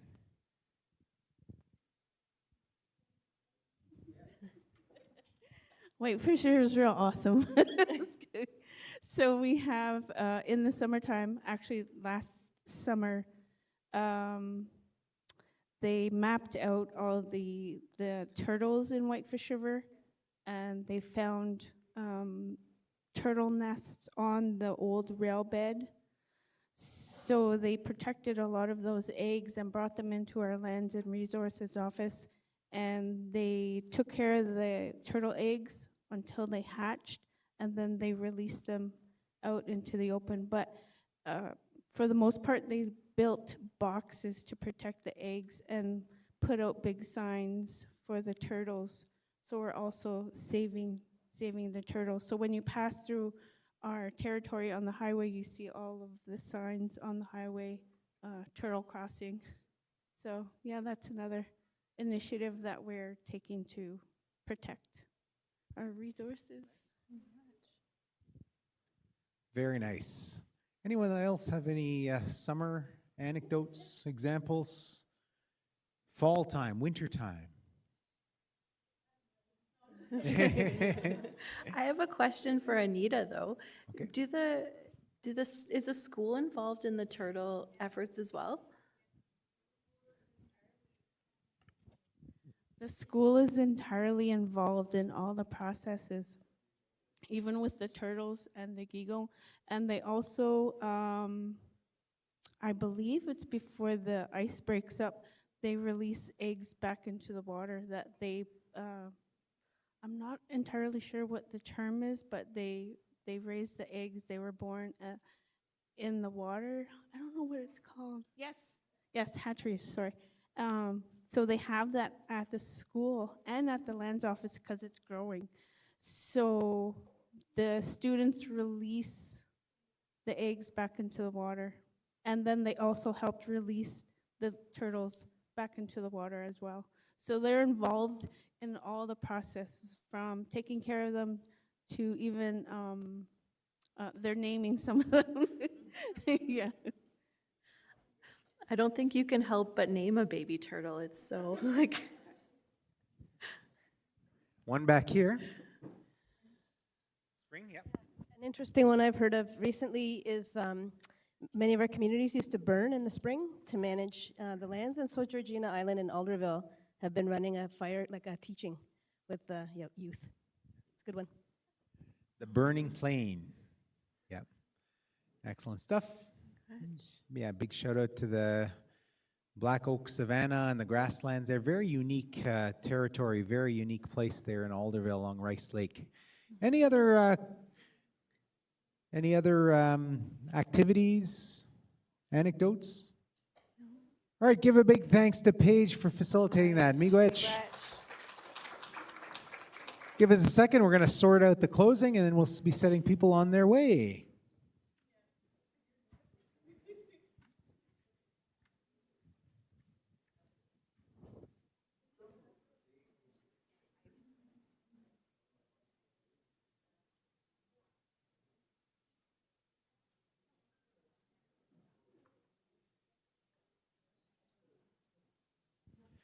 We are going to delay for the youth because the youth are coming in from school, so we're going to stretch out this time. We're going to send you on your way a little bit early. Don't worry about it. But in the meantime, we got the QR code for the feedback form. So if you haven't filled out your feedback form, there it is. So take a snap of that with your phone, and you can fill it out online. So please share your feedback. Certainly do that. The other thing I'm going to say is any of the medicine that you took yesterday from Joe Bidwanquat, please make sure you take good care of that medicine. Don't let it stay in your car. Make use of that medicine because a lot of goodness was put into that medicine. So please make good use of that. I say the same thing of tobacco ties. I don't know if we were giving out tobacco ties, but sometimes people collect tobacco ties and they collect them in the bottom of their purse. It needs to be put out. So as soon as you receive that, there's a little campfire or even a fire that you have around your family. Don't put it in your barbecue though. But yeah, take that tobacco tie. Take care of that. If not, put it along the roadside. Put it in the water, and to make and to honor and take good care of that Sama. Get your name tags out, folks, and we are going to have a door prize draw with your name tag. So we are recycling these name tags.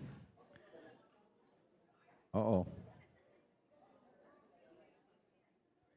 Oh, look at that. Everybody get out their name tags.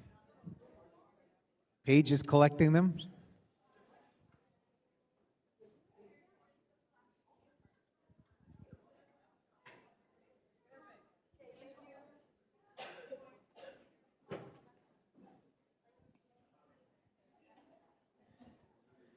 Even though I'm the facilitator, I never win, but I put my name in anyway.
Sure. What are we drawing for?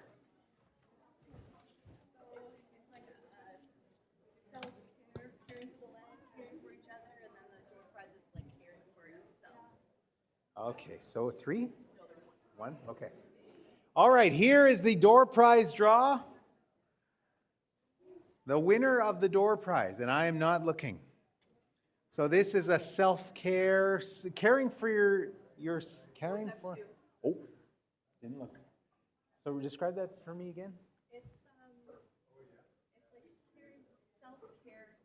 Okay, it's a self-care package. That is what is the winning. So again, our theme is about caring for the community, caring for the land. The winner of that is right here on the back of this. Axel Panase. Axel. Right on. Oh, you want to grab it? Okay, the gift is right over there. Way to go.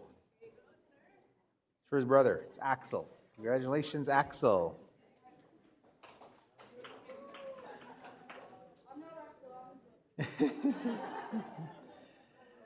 The Benesse family, a beautiful last name. A lot of people, in the community don't recognize how beautiful that last name is. Connects us to that eagle clan, connects us to the sky world.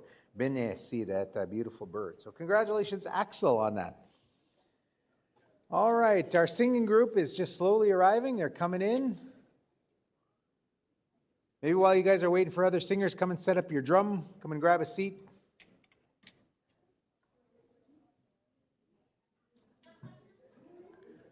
I've got a number of thank yous to go through and showing our appreciation, beginning with our elder who helped do the lighting of the sacred fire, who helped facilitate the sunrise ceremony. A big round of applause and thank you to Mike Hodgson. Give Mike a big round of applause. Miigwech, Mike. Such important. And it's so great to the facility here for, making sure there's room in the courtyard there for sacred fire. Secondly, I want to thank the Anishinabek Education System Youth Council for giving us that preamble, Goodway Wongazit Anishinaabe, yesterday morning. A big thank you for Youth Council and their participation throughout the week. Miigwech. Now, she's not here. She's on her way home, but I want to offer a big thank you, and I'd love to hear all of your voices and lift it up so she can hear us from here. She provided opening and close our opening remarks this past 2 mornings and closing yesterday. Please, a big round of thanks and appreciation to Elder Esther Ochi, Miigwech Elder, and also really supporting the youth during their activities as well.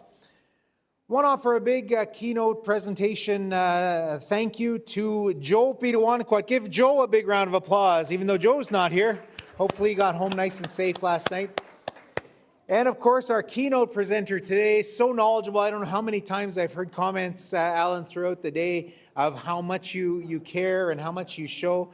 And I made this remark to Alan earlier today. I've been hearing about these sacred sites around Baoting for a long, long time, places where fasting took place, that place where the arrow is split, that part of the mountain where there's a space where that Wanabojo's arrow flew through. A place on the plain where gatherings would take place, sometimes secretive gatherings after the Indian Act came in place. And I've always said to myself, and I know you've been a part of this too, you've done this, saying, oh, I'm going to get there. I'm going to go there someday. I know I'm going to go there because I really want to. Alan Corbier actually models that. He goes and stops and looks at all these places, looking for them, whether it's going down big, long, dangerous trails or out on the canoe. He figures out a way to make that happen. So a big round of applause, please, to Alan Corbier, Dr. Alan Miigwech. I want to offer a big thanks to all the presenters, all those facilitators who shared in those breakout sessions throughout the week. So a big round of applause, please, for all those who facilitated the breakout sessions. They were wonderful today. I want to offer thanks to the ministry and the Indigenous Education Office, folks from the Ontario Public Service for joining us and, showing an interest, being vested in what we do here. So a big round of applause, please, to our ministry partners. Miigwech. I want to thank the hotel, Quattro Hotel, for catering and doing a great job with the snacks. There's nothing better than coming here and feeding us, for sitting around and listening and learning. They reward us every couple of hours with a beautiful snack and, of course, great meals. A big round of applause to Quattro Hotel for hosting us. Lastly, the second last, I want to thank all the youth for your commitment in participating in not just our youth council, but youth who've attended from across the territory, across Anishinabek. Big round of applause to Eshkanijic, our youth, Miigwech. And last but not least, I want to thank the staff of the KEB. So a big round of applause to Paige, all of your staff for putting on this wonderful conference and doing a great job. Thank you very much for organizing and putting us through our paces, making sure things are taken care of, travel claims. Really appreciate all the attention to details. Miigwech. All right, singing group, I got a request for you guys.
All right, I'm going to call upon, I've got a few people I want to acknowledge here and turn it over to the drum.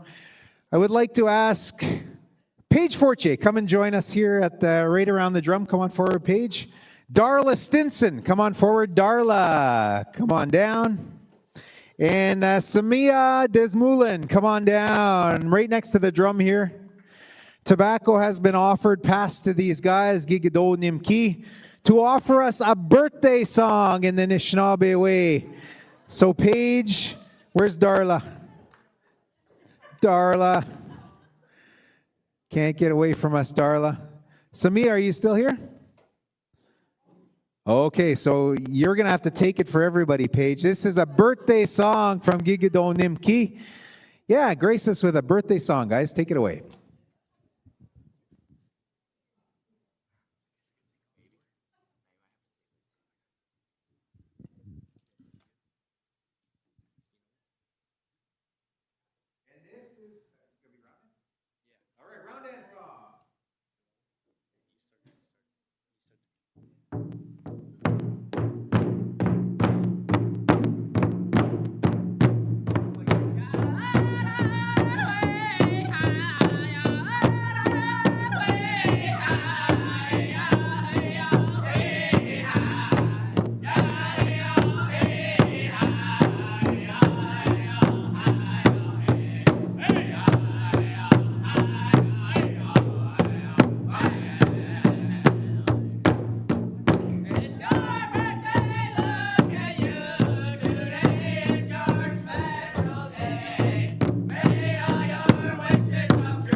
Happy birthday, Paige Forche, Darla Stinson, and Samaya Desmoulian. Wonderful.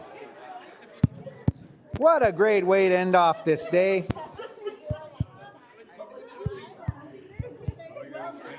What's that? Yeah. All right, folks, I'm going to turn the microphone over to Ann Kata of Shishagwaning to offer us our closing words on behalf of the KEB board, on behalf of the organization. So please welcome Ann Kata.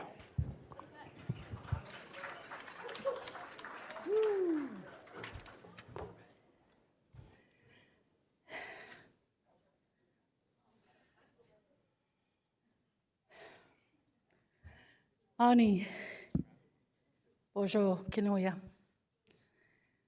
Mino ode kwendish nekas nishnabek nosin.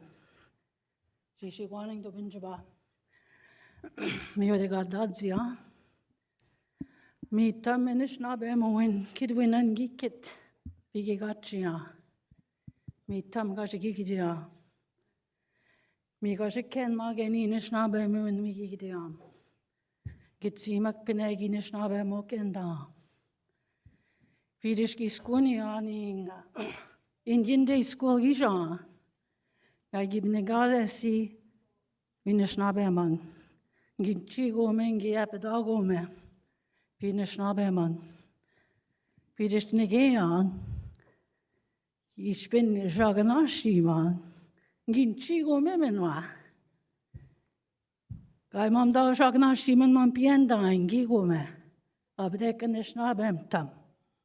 Mi man de geshe ken man washe eng man pi gikkiduk gives in da medish keni geshe ken man in da nishnabe ma wen kidwinen man de dish Cynthia ekedat man de nakashegan kai gwetagan de kachik jebse siokande egi doat gegwa e ken mat e nishnabem toat man de gego jebzoke.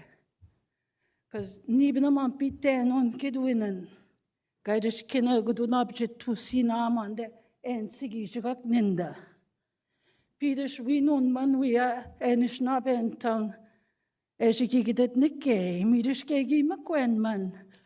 Oh, makwen dan in de gitsi makun in de gikidwat ninde nikke. Midish ebzebs young. Kai pinendunan dus nanande anishinabek Giabeshiga mampite. Mire Cynthia ekadete. Nakagijek. Tonokazinwe. Tushkudewen. Mia jebziageni. Wiya enondwa nishnabem tang. Migeni mission bekenma. Wajigigidiam. I was just saying that when I was growing up, my parents only spoke the language at home. And that's all I knew. And I know my first words were Mikirukum, because my dad would say that to me randomly throughout my years of life when he was living. He would say to me randomly, Mikirukum. And I'd ask my mom, why does he say that to me? He says, that was the first word you said. And that means moth. I saw a moth on the wall, and that's what I said, Mikirukum. And that's why my dad always said that to me. Because he was so proud that my first words were Nishnabemawin. So I'm proud. I'm proud Nishnabekwe. I'm proud now. It wasn't like that before. I wasn't proud of the color of my skin because people made me feel ashamed of the color of my skin. But now today, you got people going into tanning beds to be the same color as me. So, the irony of it all, eh? So anyways, Kipiten dogat man pigi kweshgrading. Mi mande mirodo se shebejik shaje Niigaan Gdizhaami kweshgading. Kutani nibna shaje. Nibna Gdizhaami. We have done so much work. This is our 11th Niigaan Gdizhaami Forum. It was a great 2 days. We laughed. And you know, laughter is the key to our language too. Everything is so much funnier in our language. We laugh. That's what our people are. We laugh about everything. We laugh at ourselves. It was a great 2 days. We were filled with learning, laughter. We had new ideas, new ways to preserve this language, new ways of our Anishinabek. And our theme, caring for the land, caring for each other, as if this is something new. It's not. This is not new for us. This is how we lived. My parents were like that. I learned everything from my parents, and you know why? Because they took us everywhere they went. We went harvesting for wood for the winter. We were there playing in the bush. Dad saying, timber, angwa music, be careful. And you know, he'd cut that wood and we'd go gather it, put it in the wagon and play again till there was more to gather. We did that with sweetgrass, harvesting the garden, strawberries, raspberries, everything. They took us everywhere. So we have to bring that stuff back. We have to bring that back. You have to take your children everywhere. Seeing the children here is great. Seeing what we're doing. We are strong people.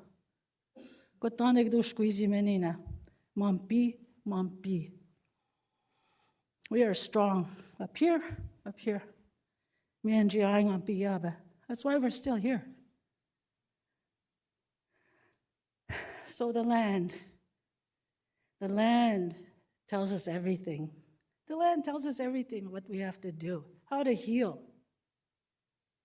how to be well-minded, how to stay grounded, how to stay humble, humility, how to be truthful. The land tells us everything. And this misknowledge about Indigenous people take everything? No, we don't. We don't take everything. We only take what we need. And how to keep it sustainable. That's why it's still here. So we need to take heed and take warning to everything we're learning. And we have to put it into action. Yes, we have reactions to everything, but our most important thing is the action we're going to put towards it. And that's what we have to do. We brought the land into the ballroom here just with Joe. But a fascinating man. He was astounding. This guy would be key in classrooms. He will reach our young people. People like him will reach our young people.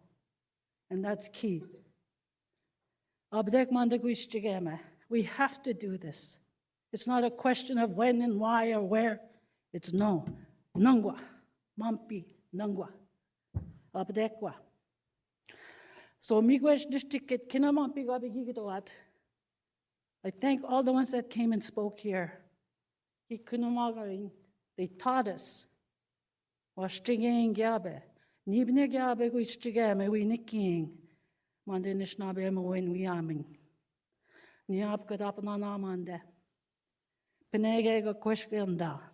We must meet all the time, all the nations together. We are one nation, and we need to meet with each other, collaborate with each other, talk with each other, share with each other. We are one nation. I don't care if you're from Jishiguaning, Jibayasing, Jiying, or Picting. We are all one nation, and we will stand together as one. So on behalf of the Kinoomaadziwin Education Body, I welcome you and I thank you for helping us move this along. Miigwech, Miigwech, Miigwech, Miigwech. Miigwech and Miigwech. And Miigwech, Kina, thank you for allowing me to be your host today in this past couple of days. It's been a pleasure, and I hope to see you again on your travels. Travel safe home. Please be very safe. Watch out for the moose and the deers and the meese and all of those things. We're going to turn it over one last time to Gigado Nimki to offer us a traveling song to send you on your way. And I wish you all well. Miigwech.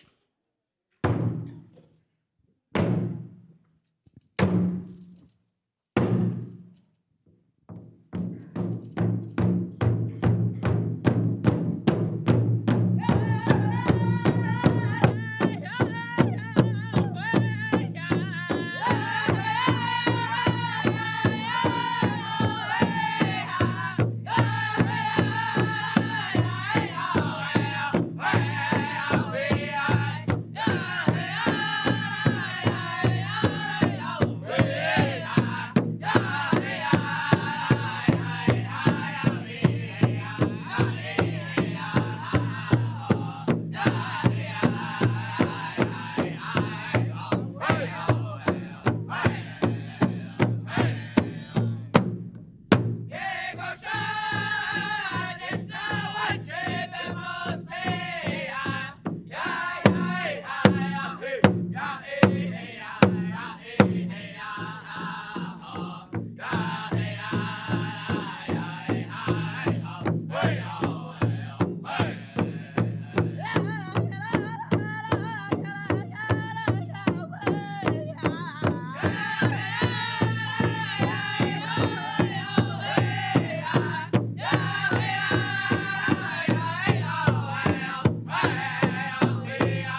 No, bro, don't be offended.